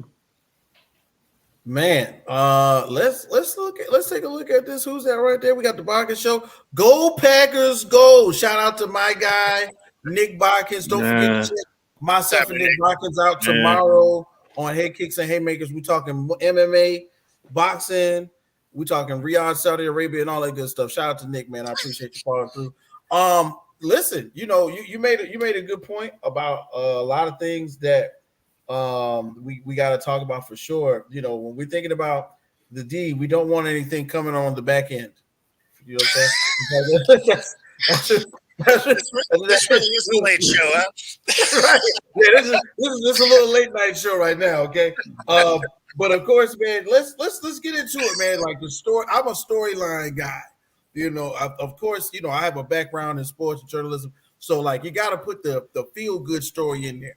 I was looking at the game and I was looking at some of the stuff that they got on Twitter, some of the people that were there, sharing stuff. Like they kept showing this old man, this really old guy. He was really close. You could tell he had on like the original patent leather gray Lions shirt. I mean, not shirt, but jacket. And he was crying on the sidelines. And I was like, bro, this is a touching story. The Detroit Lions, Dan Campbell, who used to play for them, what else can you do? And they beat the guy who's basically the martyr for all things Detroit and Matthew Stafford. Literally to me, and they had the pantheon of great Lions on the sideline. Of course, they had Barry Sanders out there. Barry Sanders was standing next to Megatron. Megatron was next to Lil Sean. Lil Sean was being held by Eminem. Like, what else, Detroit, do we need? Like, what up, though? You know what I'm saying? Then, of course, like you mentioned, the Fab Five thing, they showed that. I thought that was one of the coolest moments in TV. And somehow, some way, we have to recognize that Jared Goff is actually a serious quarterback in this league. He made it to a Super Bowl before. It's not like you're right. Yes, he made it to a Super Bowl, but somehow, some way, like what happens? They just disregard him to the land of misfit toys in Detroit. They ran into the Patriots. I mean, not too many people, with the exception of not too many people could beat Tom Brady in the Super Bowl consistently. Even what is it with Giants quarterbacks having obscure winning acclimates? Eli Manning beats Tom Brady. Freaking Daniel Jones beats Lamar Jackson. What is this? I don't know. But 15, Nick, he's top 15. He's super mid. Super mid. But why they kick Pete out of town? Karma going to come back for Seattle and Tennessee. I mean, you're probably not wrong, man. I am watching intently on what we're about to do next because it's either going to be a smart move or it's going to be a dumpster fire, and there's no gray area. Shout out to Bizarre. Yeah, I saw Bizarre was out there he had a shower cap on. I saw that. Bizarre. Yeah, but okay. Goff is what, top 15, top 10? Literally, like he's right. If he's outside of the top 10, but he plays his way into it as the season goes on every year. He's top 5 in the NFC for sure. But yeah, but when the season starts, everybody's putting these other quarterbacks ahead of him. But somehow, some way, his win share go up when he's on the field. He doesn't turn the ball over as much. Yeah. The way he's making the other team better. Yeah. Like I said, 277, 121.8 quarterback rating. You know what I'm saying? And let's talk about this too. Amon-Ra St. Brown emerges as a top 5, if not top 10 wide receiver this year for sure. We got to give him some credit. Once again, the non-prototypical wide receiver is emerging. He's not 6'2", he's not 6'3", he doesn't run a 4.4, 4.3, but he makes people miss and he catches the ball. His catch radius is ridiculous. So shout out to Amon-Ra St. Brown about that. What Bobby can talk about? What he said? If Cousins is Walmart golfer's target. So does that make Dak like Wish or Temu? Like, what are we talking about? Bargain bin. Hey, listen, ain't nothing wrong with Publix. We like. I mean, hey, if you drafted Jared Goff in fantasy this year, you were very, very happy because he put up some numbers for you this year. So he did. It's funny because Goff can do that.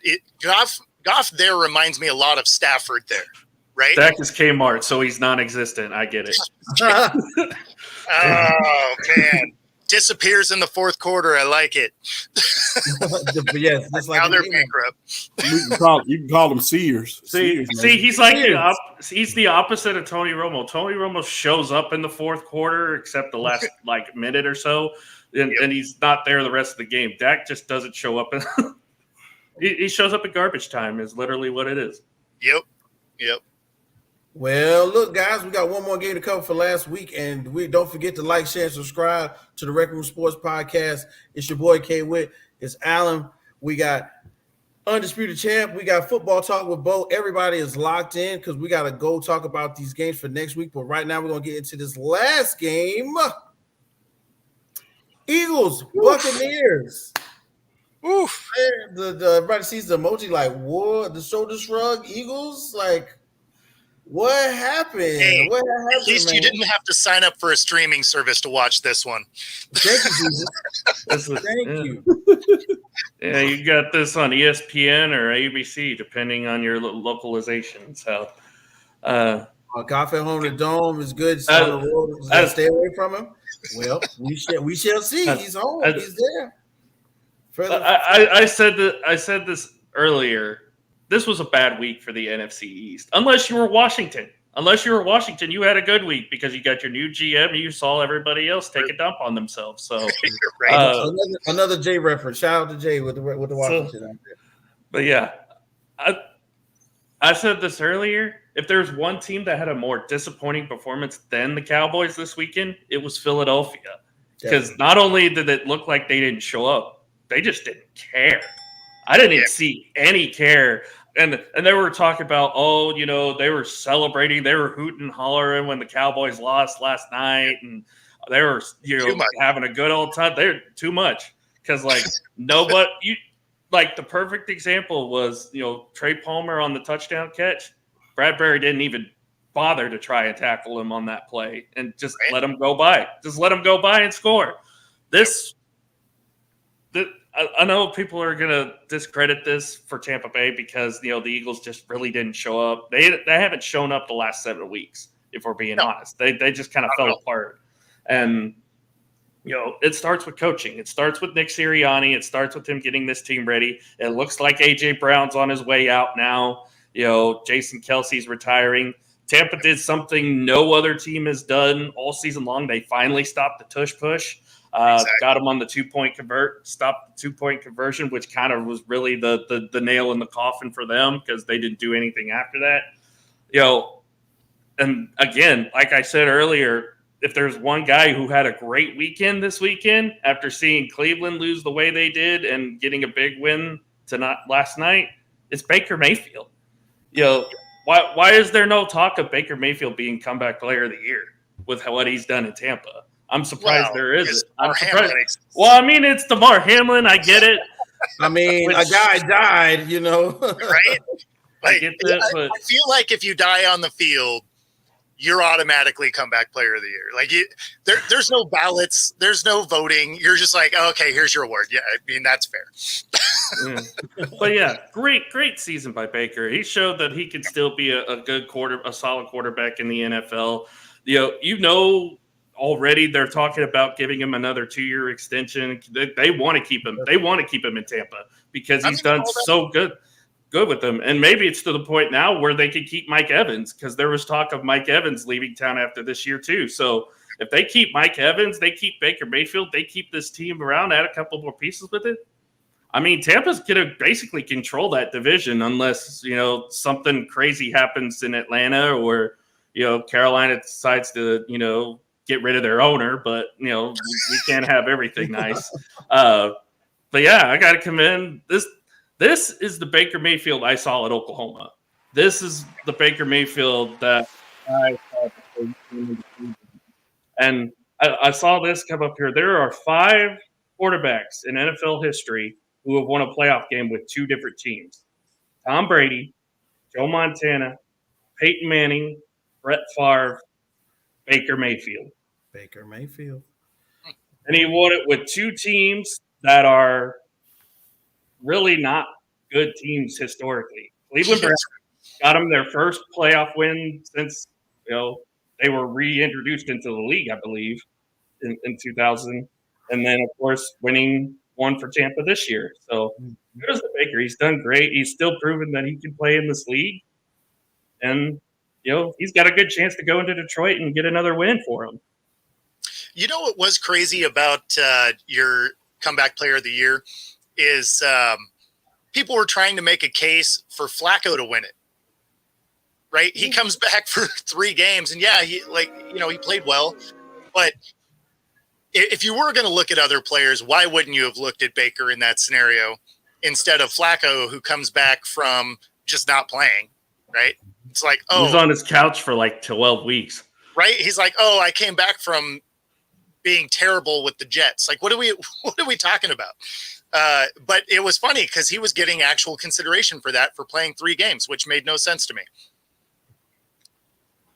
Man, I mean, my whole thought was, of course, you got to throw Flacco in. The thought of Flacco has to come to your mind, just like you said, because he was completely not there in New York, I believe.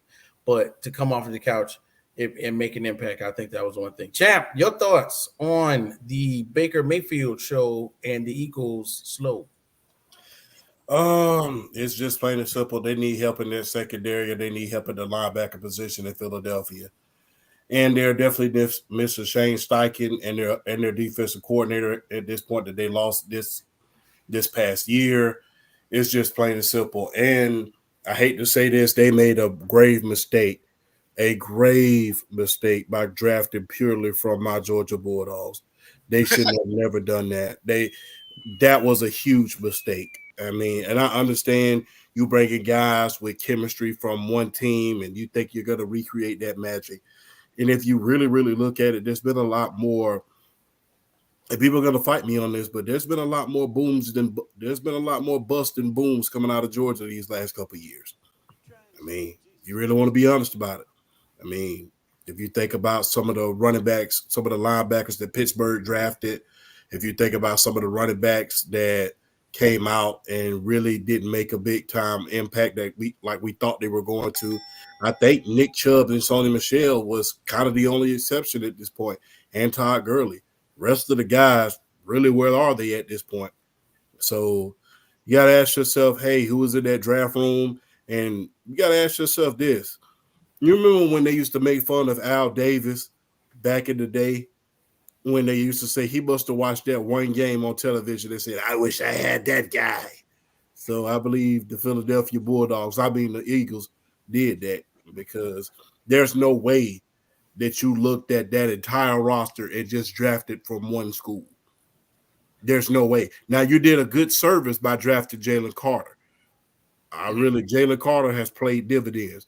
But for you to just go pure Georgia, that was a complete disaster. And a lot of these guys are going to be on different teams in the next couple of years. But they need to fix that back seven. They need to fix the linebackers. They definitely need to fix the cornerback position because for you to put Kaylee Ringo, for you to have to take Bradbury out and put Kaylee Ringo in there. This is not the Kaylee Ringo. Kaylee Ringo got us the game-winning interception that won us our first natty. But if you go back and watch football, if you go back and watch college football, with him in the cornerback position, he'll give up a couple of big plays here and there. He would give up a big play, not just here and there. He gave up quite a few big plays at Georgia. You know, he just made the right plays at the right time, which masked his deficiencies at a certain point. But you know, when you have to do that and put a guy who's a nickel cornerback at best right now, I will say I was stressed right now because you know this is the beginning of his career. Who knows what he may become? We've seen it before. But for you to have to plug him in because Bradbury was getting burned like grandma's toast on Sunday, it's like crazy. So. I'll tell you who's Philadelphia is really missing right now. C.J. Gardner-Johnson. Yeah. Them letting him go was probably the biggest mistake they made in the offseason. And that's partially why I picked the Cowboys to win the division. I got laughed at for it, but you know, it turns out that's kind of what killed them. The back end of their secondary took a huge hit when CJ left. Is it safe to say that this is the same Philadelphia Eagles team that we've been seeing all year long, except they were winning and eking out wins? Because at the beginning of the year, Jalen Hurts was a turnover machine, but no one wanted to hear that because they were winning. Mm-hmm. They really wasn't running the ball the way they were supposed to, but nobody wanted to hear that because you were winning at a certain point. And no one wanted to hear that, hey, this defense doesn't look quite the same as it did last year, but no one wanted to hear that because they were 9-1. No one wanted to hear that at a certain point. So this is the same team. The only difference is late in the season, there's 2 seasons in football. There's first half of the season, there's second half of the season, and then there's the playoffs. And each one of them are a whole different ball game. Right. In the second half of the season, the things that you neglect to address during the first half, it catches up with you. And that includes all of the turnovers, your lack of running the ball, your lack of a competent offensive coordinator and a defensive coordinator to the point where you have to bring in the pencil guy, Matt Patricia, in order to take over. I mean, every flaw gets exposed the second half of the season. And my thing is, did you really have it in the first place? Because all of these issues was at the forefront. You just were winning to mask them. Yeah, I mean, most of those wins they backed into, so it's not even like they were, you know, even in wins, you were like, man, this team is just not right. Mm-hmm. The defense wasn't great. The offense didn't have the swagger that it did the year before. I mean, even in all those wins, you're just like, man, the Eagles, like if they ever get it figured out, they're going to be a tough team. But, and then, you know, as we saw, they never did. But, but yeah, it's, yeah. The minute the 49ers went into Philadelphia and kicked them in the mouth, that's when people were like, oh no, this team is in trouble. This team is in real trouble. And then what happened in the weeks that follow? They go to Dallas and lay an egg. You know, they go to Seattle and lay an egg on a Monday night. You know, they lay, you know, the one game they won, they almost lost. Yep. At the end, the Giants. So get it, Eagles, lay an egg. Got it. Yeah.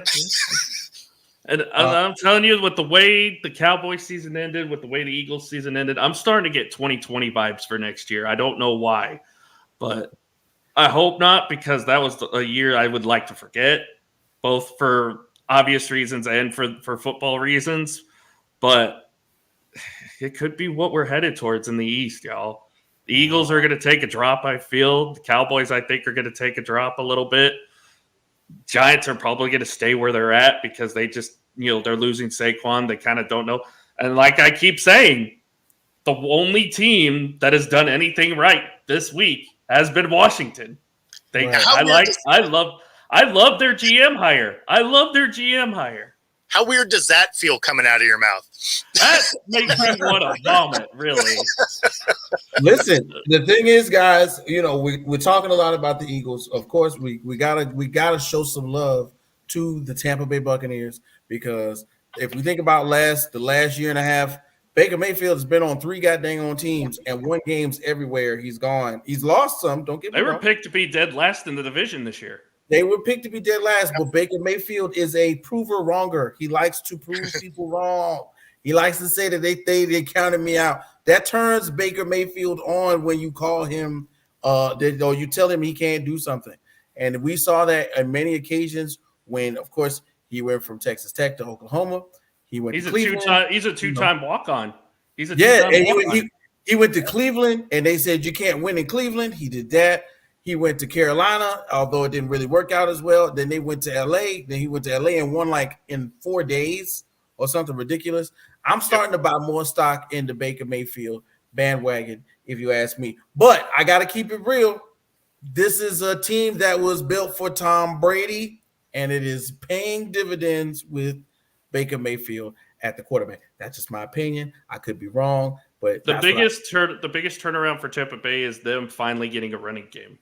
Them getting a running game was very beneficial. If you go back to his days at Oklahoma when he had both Pirine and Mixon in that backfield, that is when you saw Baker Mayfield at his finest, was when he had a great running game. And now that White's running the ball well, this Tampa Bay, if they run the ball effectively the next coming weeks, if they keep moving on, this team's going to be dangerous. Well, thank you, Alan, for alluding to things that have to do with running games, because coming up next, we're going to preview these games, and we're going to try and get it done in a 20-minute span. So let's go ahead and get to it, boys. Texans Ravens. Okay, so this is one in which, of course, does this matchup help decide this year's MVP? Because, of course, somehow, some way, C.J. Stroud has to have a horse in the MVP race, and he probably has already sewn up the Offensive Rookie of the Year race as we speak. So, Texas Ravens, 4:30 Saturday. Does this matchup decide if Lamar wins, does this decide who will be this year's MVP? Go. No, I don't think so. I think Lamar's already won MVP at this point because it seems like he's going to be. Yeah, it seems like he's the unanimous favorite. Although I think McCaffrey should get a little bit of a say, maybe even to Tyreek a little bit. But I mean, it's Lamar's award at this point. CJ, I think he would have had a good shot had he not been out for 3 weeks. But he's definitely won Rookie of the Year for sure, in my opinion. I mean, I love Puka. I think he had a phenomenal season, but they usually give it to the quarterback if he has a better year overall. So it's probably going to go to CJ. I like this game. I think this is going to be a tough physical game. I'm interested to see how this offense does against a tough Ravens defense. And again, can we trust Lamar enough to see him win at home in a playoff game? He's 1-3 in postseason games. That's not a good record to have. That is Cowboy levels of bad. So I got to see it first. I got to see Lamar win a game at home, a meaningful playoff game at home. I know he's been phenomenal this year. The Ravens have done a lot to help him. I got to see it on paper. I got to see it on the field. I can't just see it on paper, which is why I'm going for the upset. I'm going upset. I'm going Texans. I'm going Houston. I'm a believer in CJ. Give me CJ all day. Give me the Texans.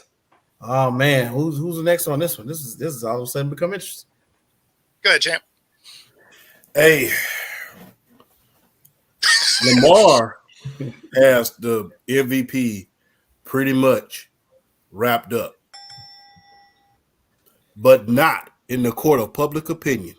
So, with that being said, if he loses this game, they can very well take it from him and give it to somebody else, especially if Christian McCaffrey and the San Francisco 49ers make a deep playoff run. So, look out for that. If he loses this game, he could very well be robbed of it. Now, on paper, he's supposed to win. Well, like we say down south, what's supposed to happen and what's going to happen, two different things. Now, you have to ask yourself this. If Lamar goes out here, now you're getting your greatest weapon back in Mark Andrews. First time in NFL history. Not even the 2000 Baltimore Ravens led the league in sacks, takeaways, and points and yards allowed. No team in NFL history has done that. So he has arguably, on paper, I will say, one of the greatest defensive of all time. So you got that. You got your main weapon back. Then they went out and did you another solid sign, Dalvin Cook. Now, all of that is taken into consideration. Think about who's out for the Houston Texans. Noah Brown is out. Tank Dell is out. Two of his main weapons is out for C.J. Stroud. If he goes out here for the second week in a row, beat a top 2 defense, C.J. Stroud is solidified.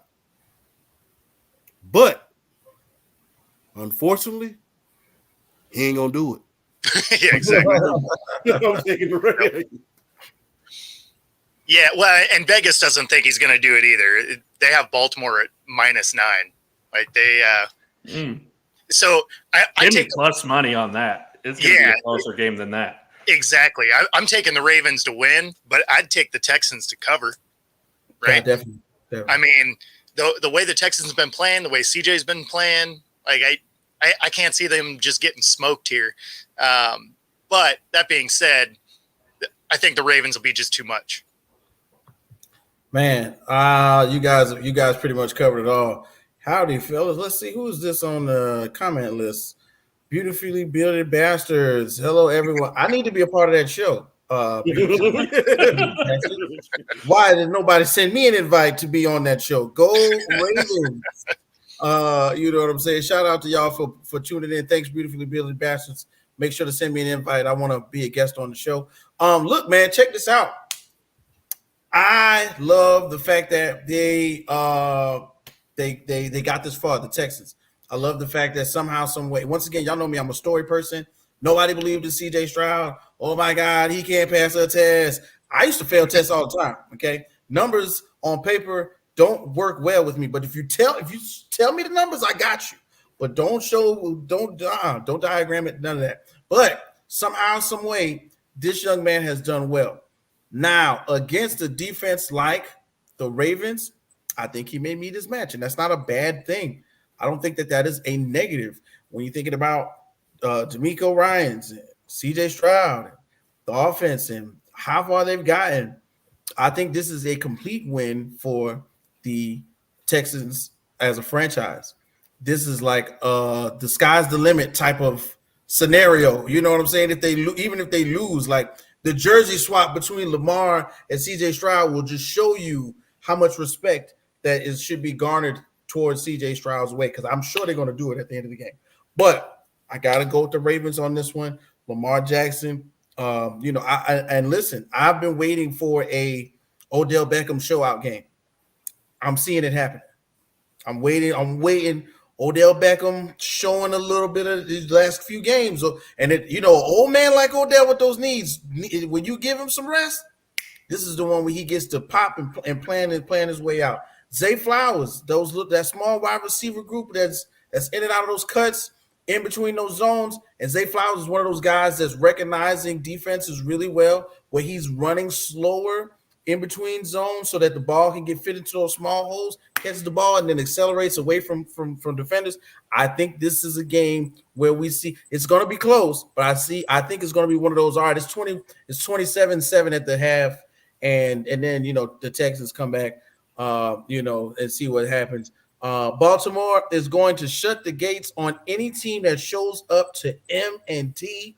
Get your crabs ready. Andrews will be back too. Yeah, we mentioned that. Andrews will be back. We definitely Speaking of tight ends, keep an eye on Dalton Schultz in this game. He could have a big day for Houston.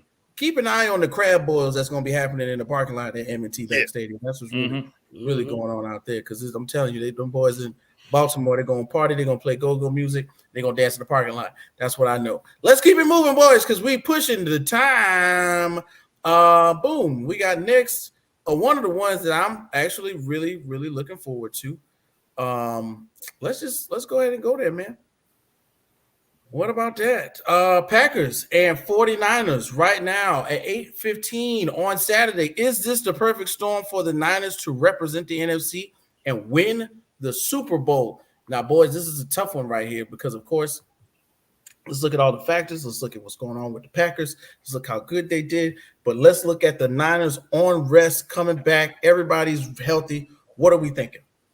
Well, I'm sure as a Seahawks fan, Bo would hate for that scenario to happen. So I don't love it because they're going to hang the banner on us opening the season if they do it.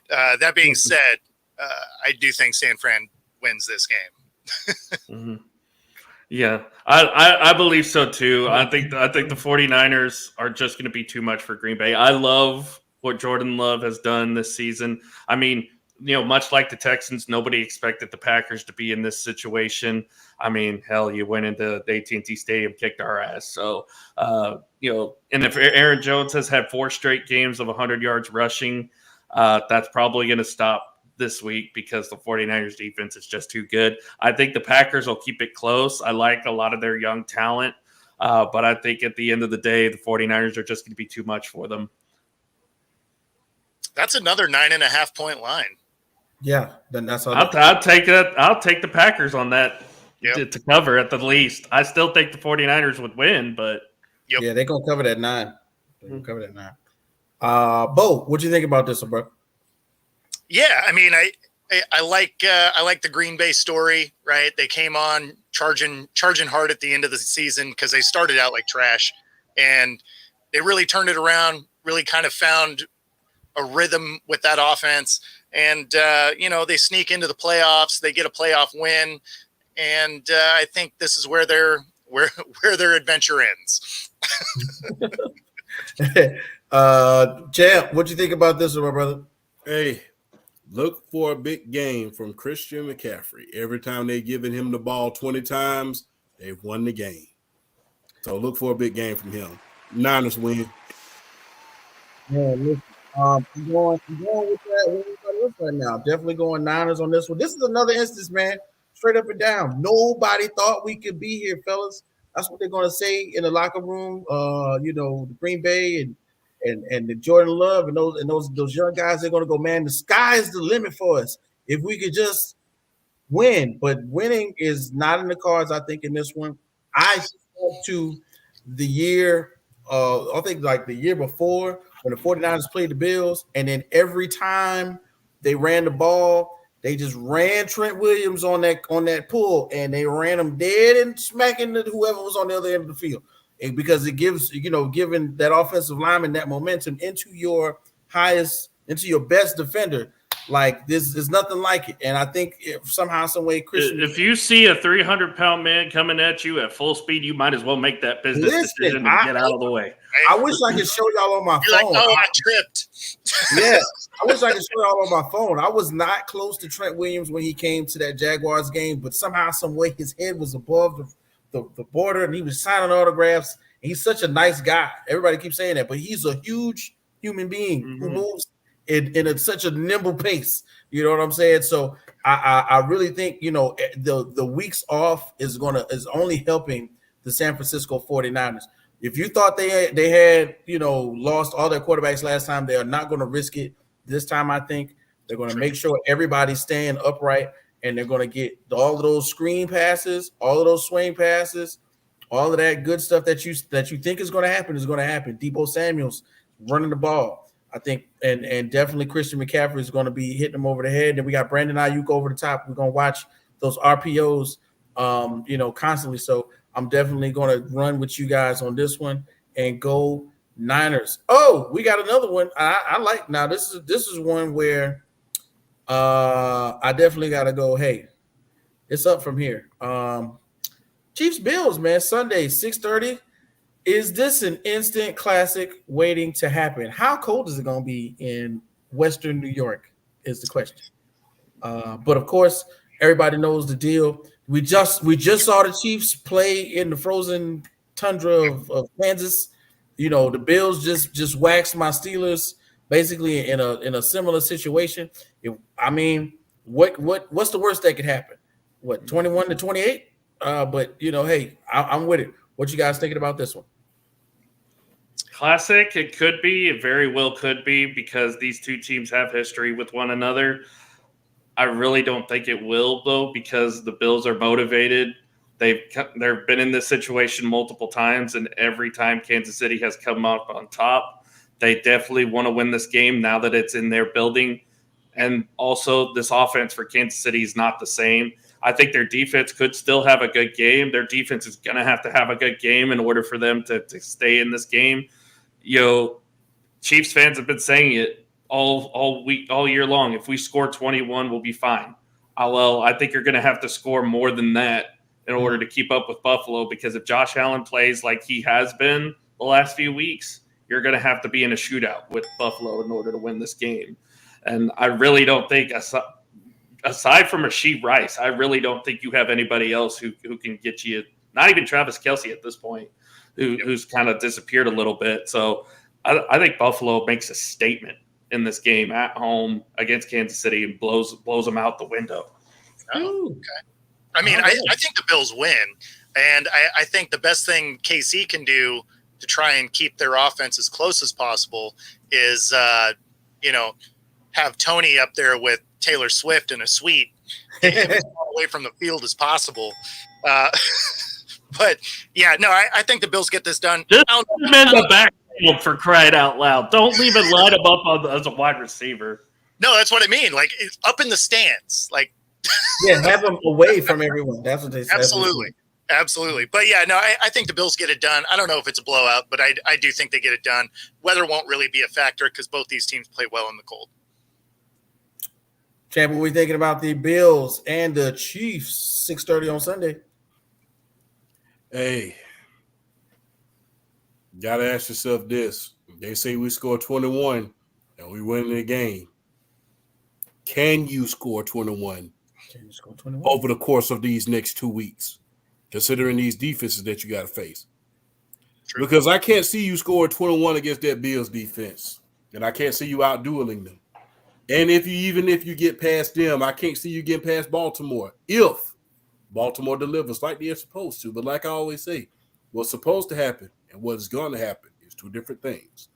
So you better hope for an upset with C.J. Stroud, because I think you're going to make it out of Buffalo alive.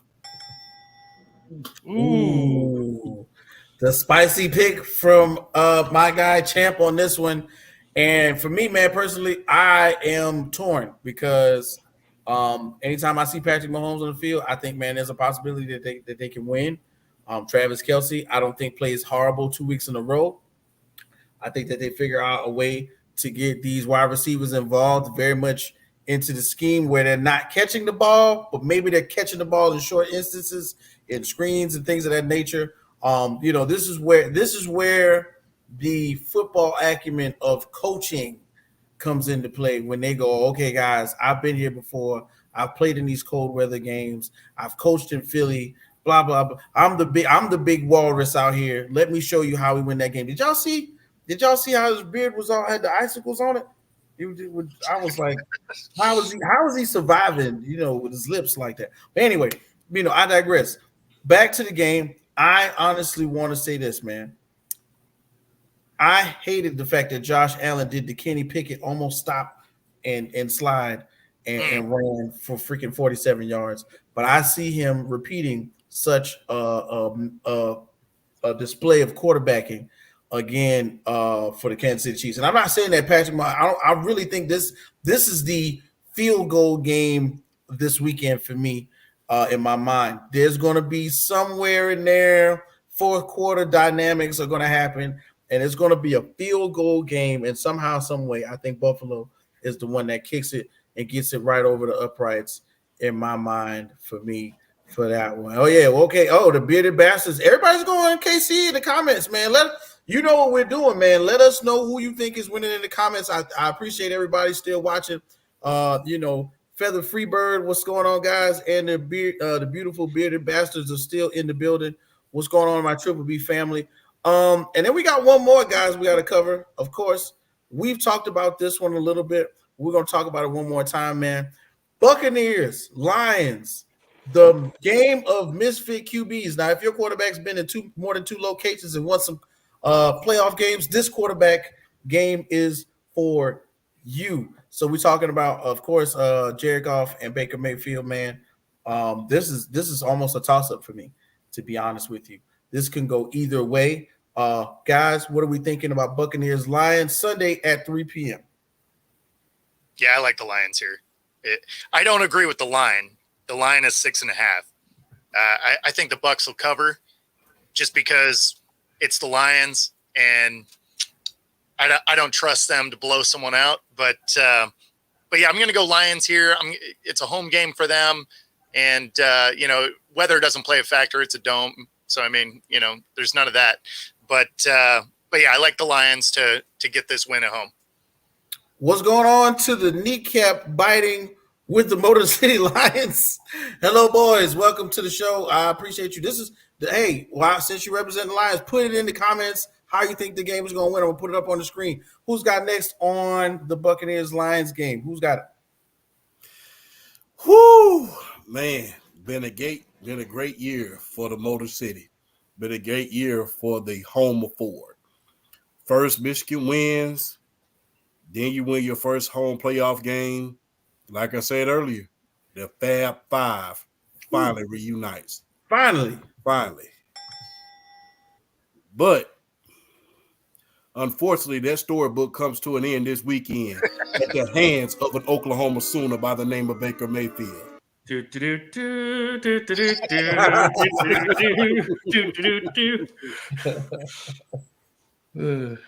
Oh, man. Oh, geez. Listen. Do you ever wake up in the morning and feel dangerous? Do you ever wake up in the morning and just like, you know what? I'm going to go outside and I'm going to piss excellence today. That is how I feel Baker Mayfield has been all season long, or at least the last few weeks for sure.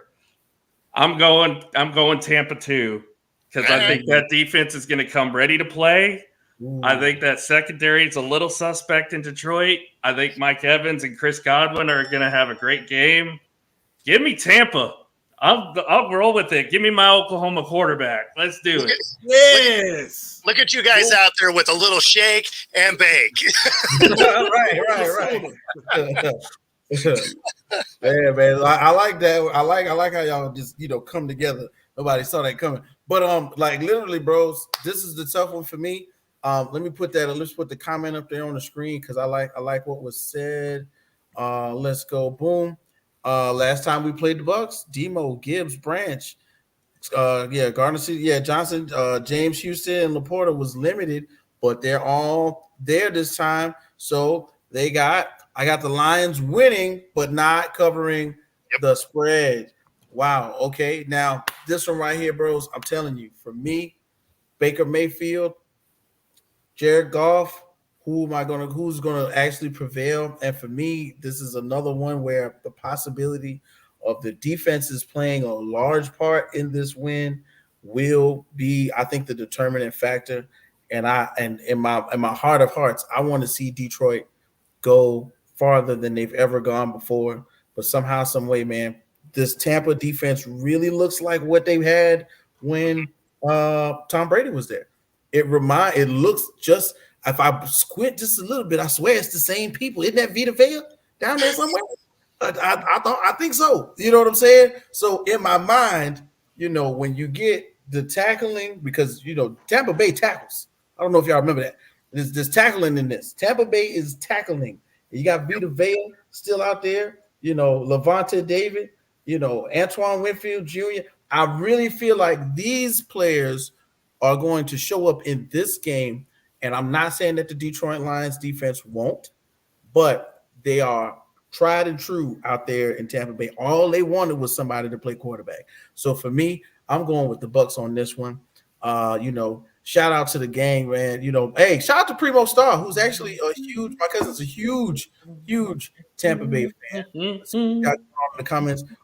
We have showed that the bend, don't break defense work when it makes stops in the red zone, which Detroit hasn't given up, but 2 red zone TDs since that Denver game. I love these statistics. Thanks to the guys at the kneecap fighting with the Motor City Lions. I love this.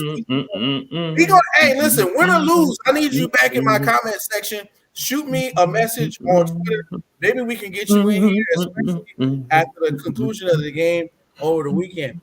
I think we picked them all, boys. And in my mind, really, we are set up for a banger once again this weekend. And I'm telling you, I was looking for Jay, but I think he's doing his thing. I think he's found exactly where the leak is in the dressing room. So he's probably gotten to work by now. I think he finally found Jim Harbaugh, so he's Yeah, it's happening. So as we continue on, man, let's go ahead and knock it out. Say, Alan, thanks for coming on and filling in as a co-host today. Once again, you are my vote for Rookie of the Year at LTS. Thanks once again. Tell us where we can find you for the rest of the week, Al. All right, so you can find me at April30 on Twitter or X, whatever you want to call it. Tomorrow night, we'll have our NFC East roundtable with Jay as well, representing the Commanders on that show. It's going to be interesting to talk about talk about how bad the division is tomorrow night. Saturday, 6 p.m. Eastern will be our new Cowboy show, Inside Cowboys Nation. We'll be talking about, who should get fired, what do they do with the team going forward, what's going to happen going forward. Hopefully we get some news on stuff that happens by the time that happens. And then we got a brand new wrestling show that's starting on Saturday night as well. 9:15 Eastern. Myself and Mr. First Down are going to be previewing the Royal Rumble come next Saturday. So definitely check that out this week. Oh, yeah. Who's the only division with two teams in the playoffs this year in the divisional round? Hey, listen, they coming with that would be the NFC. That would be the NFC North. Yeah. That'd be the NFC North. They're coming with the stats at the end. Hey, champ, my guy, what's going on with you for the rest of this week, bro? For the rest of this week, keep your eyes on TikTok. I will be bringing out a few storylines for many different things. The next video will be the Green Bay Packers and how they have copied the San Francisco 49ers formula and drafted to develop rather than to throw them out there immediately. And I will explain. The fan needs to apologize to Brian Gutekunst. Yeah, they need to. This week, after that, I will be doing the PSP Sports PSP podcast. Shout out to my main man, Sports PSP. His podcast will be on Friday night at 9.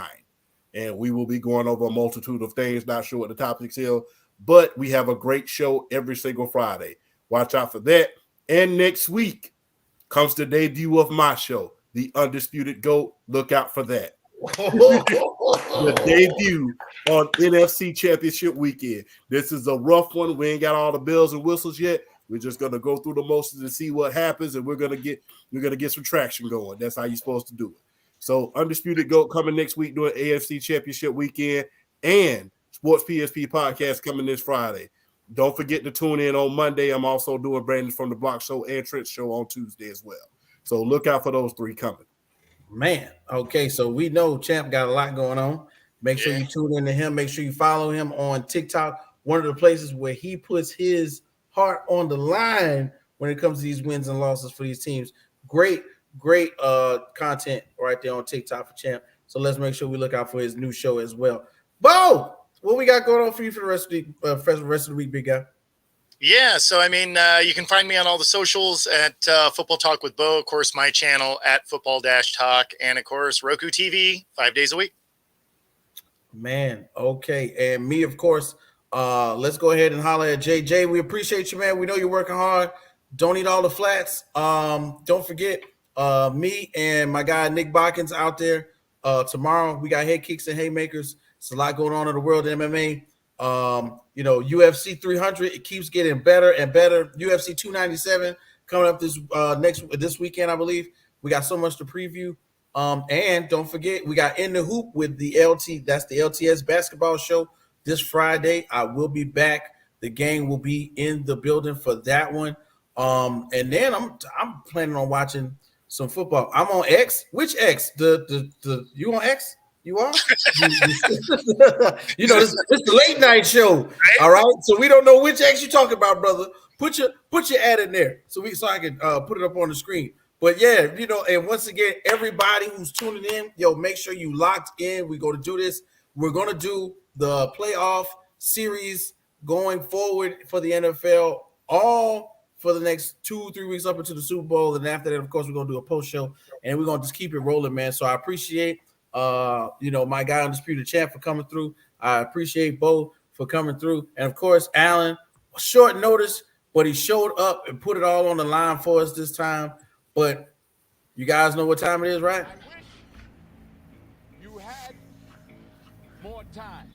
So you know what that means, boys. We got to get up out of here. So one more time for the whole gang at Rec Room Sports, man, the whole gang at LTS, Tanner, Dawson, we appreciate you. Don't forget, tell a friend to tell a friend. Like, share, subscribe. Let us know what we need to do better. Who's going to win? Who's going to lose? Who's covering the spreads? Where you betting at? MGM, all of that good stuff. We're doing it, man, once again. So I appreciate you. We can't forget, Jay, let us know, man. Don't take pictures. All right? One more time, boys, man. We out of the building. Here we go.